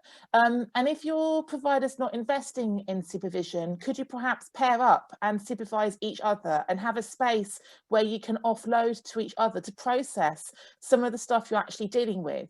Because I know that I was dealing with some quite significant safeguarding issues with my trainees, which I needed to find a way to talk about and to process. And I was buddied up with someone else in the PCE team who was also mental health first aid trained. And also knowing that a lot of you are probably still teaching still, thinking about who is answering the phone, answering the emails. Are any of your administrators mental health first aid trained as well? Because I had people who were ringing up clearly in a state of distress and crisis, where some of those code words weren't being picked up and it wasn't being referred on to me quick enough. And I would have jumped to attention had I known earlier. How do we access this training? That's a great question. Jane, do you mind me asking, did NASBIT facilitate any mental health first aid training or not? NASBIT are actually looking and working with the provider to get some booked in for the early spring term. So yes, we have, and we're looking at a couple of options, and we hope to have that sort of published in December time for the spring term. So that and some of the training is in the pipeline. Brilliant, thank you, Jane. So I can recommend a couple of trainers if you want to book something in the meanwhile. But if you go onto the Mental Health First Aid website, there are different courses running all the time. So you can book onto an open course that's being run in your region or run online. So I, as a teaching school lead, just got trainers in and then sold places to all of the schools in our Teaching School Alliance, for example. So it might be something that you can team up with your trusts or your Teaching School Alliance that's near you and think about how to bring the cost down per person. I think they normally cap it at like 14 people, I think it is, in the room, and there's normally 2 facilitators. And it's also something that if you then do the train the trainer, it can become something you can then share ongoing. So some of you might be interested in doing that training as well. And thank you for the other recommendations in there. Please pop in names and I'll put in a few people who I know who do the training as well. But please do think about that supervision and think about your own mental health and wellbeing and how you're looking after yourself in the process of looking after a lot of other people. And then going back to this kind of idea of self-care, thinking about those holistic qualities and that kind of that inner curriculum piece that we're developing as kind of like skills and qualities in our trainee teachers. How do we ensure that they are meeting their deadlines and making progress whilst looking after themselves? Because I do think, I'm going to come out for this one, I do think this constant balancing act of workload and well-being and being really aware of all the demands placed on them and their personal circumstance and their fragility or vulnerability, but also that they've got a course to pass and they've got deadlines to meet and they've got marking to do. I know that can be a kind of a warring faction, can be quite a conflict at times. Any thoughts about how you strike that balance and how you work with the schools and the mentors in supporting the mental health and well-being, but also making sure that they actually get their work done and pass the course as well? Is there anyone who wants to share any strategies or techniques or things you've got in place for that? Go on, Jo M. Yeah, so we, as everyone has completely reorganised their curriculum, but we looked at all the pinch points from last year and made sure that all of the kind of bigger deadlines that we had in terms of evidence bundles and things were properly spread out, because there was a few overlaps last year, and juggling a couple of assignments and then school stuff as well has been really hard. So just trying to look at that bigger picture and spread the work across the year, that's been helpful. And I'm interested to know about marking at the moment, because I know marking's probably changed quite a lot during lockdown, because now there's a lot more virtual marking, but whether or not your teaching strategies such as whole class feedback as opposed to individual feedback, I know that comes down to the culture of the school. Like, we teach them how to mark and give feedback, but do we teach them how to create a marking schedule, for example? Like, going back to those organisational skills and how to manage their workload. I've always, like I say, managed big teams of people with a very heavy workload where they just get broken, absolutely broken by the amount of marking they have to do, and then it becomes a never-ending kind of mountain for them to climb. And if you have got procrastinators, which I know you'll probably have, a brilliant book to read is Eat That Frog. I'm not sure if you've heard it. It's a really short book, and it gives you techniques on how to prioritise, because there's loads of research about the fact that if we have a to-do list of 20 things on, we'll do the 5 quickest things, tick them off, give themselves a clap on the back, and the one thing at the bottom of the list will be left there, and it's usually the biggest thing and the most time-consuming thing. And I think for teachers that's probably marking. And you might do those 5 quick things and think you're having a great day and productive day, but actually the biggest thing is the thing that's still on your list. So Eat That Frog is a brilliant one for you to just put out some of the kind of the strategies. Any other thoughts about how you strike this balance with workload and well-being and support your trainees with juggling all their multiple demands? Claire, do you want to jump in? Yeah, so I mean, nothing kind of groundbreaking, I don't think, but we've tried to be a bit more explicit with our mentors about what we're actually delivering in our centre-based training to our trainees about these areas to do with workload, and they are in our learning outcomes for specific sessions, especially around planning, around well-being and prioritising, around assessment, marking and feedback, and particularly that one, we're quite specific in the learning outcomes in what we're delivering about what that can look like and how you can plan that and how you can be more effective, whilst also obviously appreciating that all of our schools are very different. And in one of our breakout rooms, we were talking about the fact that we can role model really well as a skip team or as a provider. That can become more challenging when you do have different cultures in schools, and it might not even be a school culture, but a mentor might work in a particular way that might suit them, but that might not actually be what we are talking about at centre. So it's how you manage that as well. Quite sensitive. So it's such a good point, and I think what I heard there as well is going back to that triangulation of the communication gaps, because what we're saying to the trainees, what we're saying to the mentors, what we're saying to the tutors, what we're saying to the schools, making sure there's a joined up conversation there, that our tutors felt a little bit out of the loop, that they didn't know what the focus point was that week or what the mentors were talking about in their mentoring meeting. So then when they were following up on their visits, they felt like out of step. So I think how you can like close the gaps on that communication with all the different support around the individual, I think is a great point, Claire. Thank you. I'm conscious of the time, so I'm going to go back into the slides for the last few things before we do Q&A. So we're going to talk about resilience more next session, but thinking about how we develop and support our trainees' resilience whilst also nurturing their independence, I think is another one of those tensions and those conflicts that we don't want to spoon feed too much. We don't want them to become too codependent on us, or their mentors, or their tutors.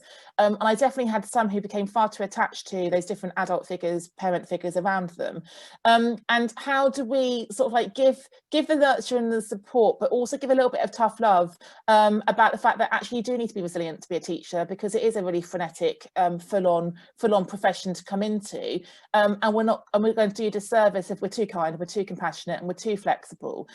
So for next session, it'd be great if you could really think about what is it that you do specifically around identifying, developing, and flexing the resilience of your trainees in particular, because I think that would be a great thing for us to share across the group of you who are here for part 2. And this was just an article, piece of research that I read around 12 ways to develop resilience. And you'll notice that they're actually quite similar to the 10 ways to teach well-being. I think sometimes people think that resilience is this kind of like this thing we're aiming for that some people have and some people don't have. But I do believe it's a muscle that we need to flex, and it's something that we need to just constantly revisit. And some of the things here that come up, like knowing yourself, to me, goes back down to our values. And values are a real currency in education these days, but they weren't necessarily something that I had as part of my teacher training or my kind of like early career journey. It was probably when I started doing my NPQSL as an assistant head teacher that values became something we began to talk about. And I think quite a lot of the time, from my experience, my mental health and well-being was triggered when my values were being compromised. And I think going back to that self-awareness piece about how well do we know who we are, what our belief systems are, when we're feeling frustrated and jaded and that internal conflict's kicking in, but we can't quite articulate what it is that is triggering us, I think quite often it's that our belief systems or our values are being compromised. So that might be an interesting thing to surface and to spotlight. And then feeding on from that emotional literacy, that emotional intelligence of being able to articulate the specifics of how we're feeling. And that the number scale at the beginning is just something I wanted to go back to, because from all the work I've done in mental health and wellbeing, supporting young people in particular, and I had a couple of young people on risk assessments for suicide ideation, they had a check-in with me every morning where they gave me a number. Where are you on that scale of 1 to 10 today? Because especially with the boys with SEN, they couldn't tell me a word. And if it was a word, it was quite often happy, sad or angry. And there wasn't like the kind of the distinction within it. But they give me a number, I could then baseline them each day and I knew how they were feeling. And I've shared this with a couple of different people, and some of my friends who are heads, at the start of every meeting during lockdown online with their teams, they went around the room and everyone gave a number. So they could then read the room and they could sense check how fragile the room was or how robust the room was that day. And then they could use their emotional intelligence to modify their delivery that day. And that kind of that ebb and flow of emotions. That was just something I wanted to spotlight. Empowering stories, we talked newsletter there, but how, and the creativity, but how are you sharing those stories? Like, is there a blog or a newsletter? Is information going out to the trainees, or is it the trainees' voice being mirrored back? And how can you share the strategies that are working for them? And perhaps Teacher Fibre Days are good. Yeah. Sorry, can I just sorry to interrupt. We've had a question come in about the suicide phrase that you used. Would you be able to confirm what that phrase was, please? The suicide phrase. What did I say about the number scale? You said that you made reference to two children, I believe. Two children who had suicide ideation. Does someone want to? That's me. Sorry, I've unmuted. I just can't catch what you're saying there, Hannah. Was it suicide what? Suicide ideation. So that's yeah. Okay. Sorry. So suicide ideation is a mental health term where young people are imagining, visualizing, writing down how they might take their own lives. And they are almost like planning it. And I had a couple of boys who would then leave notes in their bedroom for their mum to find, and their mum would ring me at school. So if you Google suicide ideation, it's a kind of a point of that mental health crisis continuum where actually it's beginning to become a strategy where people are thinking through how they might end their own lives. So I think it's a thing to be aware of. And I had a trainee as part of my PGCE who did try to take his own life as part in the half term, and it triggered a series and a cascade of conversations with the school. And he wasn't someone who we necessarily thought was that vulnerable, but when I began to dig into his story, he had relocated to get that training position. He was in quite an isolated part of the country. He was living in a house by himself. His girlfriend had dumped him. And when I actually then got into the story, there was things I wish I'd known when I started my job as head of PGCE. So I can put some more information into the next session around that if that is of interest. It'd be helpful. Yeah, no, that's brilliant. Thanks. That's my pleasure. Some of the other things on here then, we've talked about community building, being present, and we've talked about the fact some of you have mindfulness and you're giving them those habits. I believe that the app Headspace is still free for teachers. They can download it for free. and that gives them daily mindfulness and meditation techniques. Having that positive reframe all the time, where we are coaching them into reframing and positively affirming the things that are going right rather than going wrong. And I think the cultivation of compassion is an interesting one. I talk about self-compassion quite a lot, and kindness and love, because as teachers, we are naturally nurturing people and givers, and everyone else becomes more important than us ourselves. And I think sometimes we need to spotlight the importance of self-compassion and self-kindness and self-love, and how we actually putting ourselves first. And it's not about being selfish, it's about actually making sure that we are well before we meet the needs of everybody else. And I think the trainees who have perhaps become the most vulnerable for me are the ones who have become slightly martyrs to the cause, that they are so invested in the young people they are serving that they are staying up late every night to differentiate things multiple times and to tweak that lesson. And I think sometimes they need to be told to actually look after themselves first. And managing change, we will talk about next session, and the kind of the psychology of change. So as we begin to wrap up the session, what I'd like you to do is to go back to the Jamboard and to go back to the third page of the Jamboard. And I'd like you to think about a commitment and action that you can make between now and next session of one thing you are going to do differently, which then you can come and share next time about perhaps the impact of that, or what you did and why you did it. So can you just take a few moments to go back to the Jamboard, please, and page 3. I'll pull that up on the screen whilst we do it.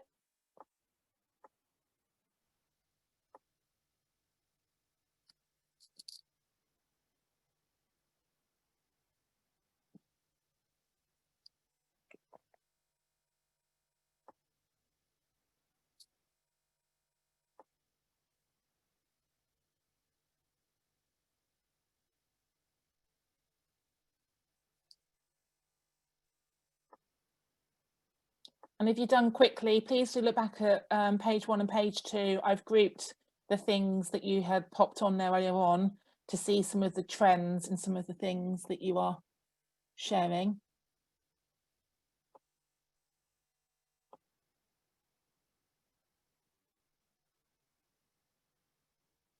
I love the social secretary idea. That's great. Getting a couple of student reps perhaps to organise socials so it's not you guys doing it. I'm glad you like Jamboard. It's the first time I've used it, so I'm glad it's actually the bit of technology that's worked for me today.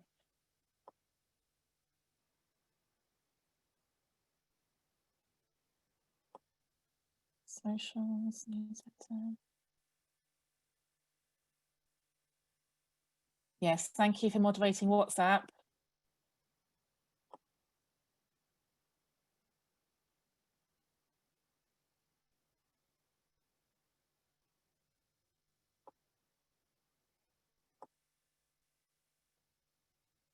Right, I'll give you another minute just to get those on there.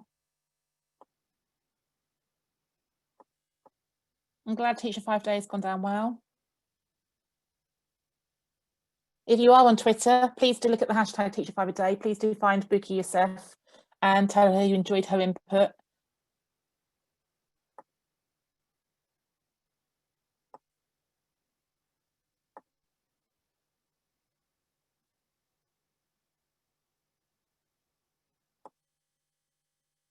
Right, brilliant. Let me come out of that. I just wanted to share with you some of the books that have worked for me. I'm sure you've got a lot of these already. So I've got, oops, 8 books here. I wanted to start with the NASBIT book. I know Sally Price. I used to work with Sally in Oxfordshire, and she was part of our Oxfordshire Mental Health and Wellbeing Network. So I'm sure you've got that book already. I know a few of you mentioned Abigail Mann in the chat. Abby's brilliant. She is a head of English. She has done a lot of work supporting NQTs. Live Well, Teach Well is her first book, and her second book is Learn Well, Teach Well, and very, very accessible. When someone mentioned the resilience training, Joe mentioned the resilience training earlier on, I asked whether it was David Gumbel. So David's an ex-primary school head teacher who has written 3 books on resilience and on supporting the resilience of early career teachers. So I recommend Lift. And I've already mentioned Emma Kell, How to Survive in Teaching, lots and lots of strategies, practical strategies that have come out of her EdD, where she interviewed hundreds of teachers about the things that have worked for them in being autonomous and self-managing their well-being as a teacher. That's the first 4, and the second 4 are here. Claire Erasmus is a friend of mine. She was one of the first mental health leads in the country. She has written her first book here, and she's got a second book coming, and it's the kind of the handbook for the mental health leader in a school. But if you are the mental health leader in a skit, I think it would still be applicable to think about that range of strategies and how you can make it strategic across a whole kind of like provision. I've mentioned Kat's book already. Her positioning is around the fact that we shouldn't be talking about well-being all the time. It's actually workload that is the elephant in the room, and how can we be more pragmatic about teacher workload, and how can we reduce the burden and cut back the unnecessary things are actually the things that completely weigh us down and burden us. Andrew is a primary school deputy head teacher. His book is about sort of like well-being, quick tips to support all staff in sustaining their well-being. And the final one is Adrian Bethune, who you will hear from next session. Adrian is a part-time deputy head in a primary school. He is very involved in positive psychology and mindfulness. And he has teamed up with Emma, who wrote the other book, and they've just published this book in the last week, Teacher Wellbeing and Self-Care. And it is in the same series as Benny's book, and they are super short. I think they're like 1,500 words long, just lots and lots of quick tips and strategies and practical things to lift out. So maybe some nice books there for you to gift to your team, but also to gift to your mentors if you have got a budget, or perhaps signpost for a virtual book club. This is an open invitation to something that I run for free. So one of my associate roles is I do consultancy for Whole Education, who are a school network, a school membership network. I am curating every other Monday afternoon for the academic year their mental health and wellbeing strand. One session is a webinar where we get an external speaker, and the session after that is a forum where we talk about it. So last Monday, Kelly Hannigan, who was the wellbeing lead for a primary trust in South London, who is now a consultant, came and shared an hour, literally downloaded her brain, amazing brain, around how to be strategic about mental health and wellbeing for staff. And we've got a forum on Monday night, then unpacking it. Buki is actually the next speaker, so she's up in a few weeks' time. Adrian's also contributing a number of other leading lights when it comes to mental health and wellbeing. So I'll make sure you have that link in your follow-up email from Jane. And please feel free to come and join us, or to signpost it out to other people who might be interested as well.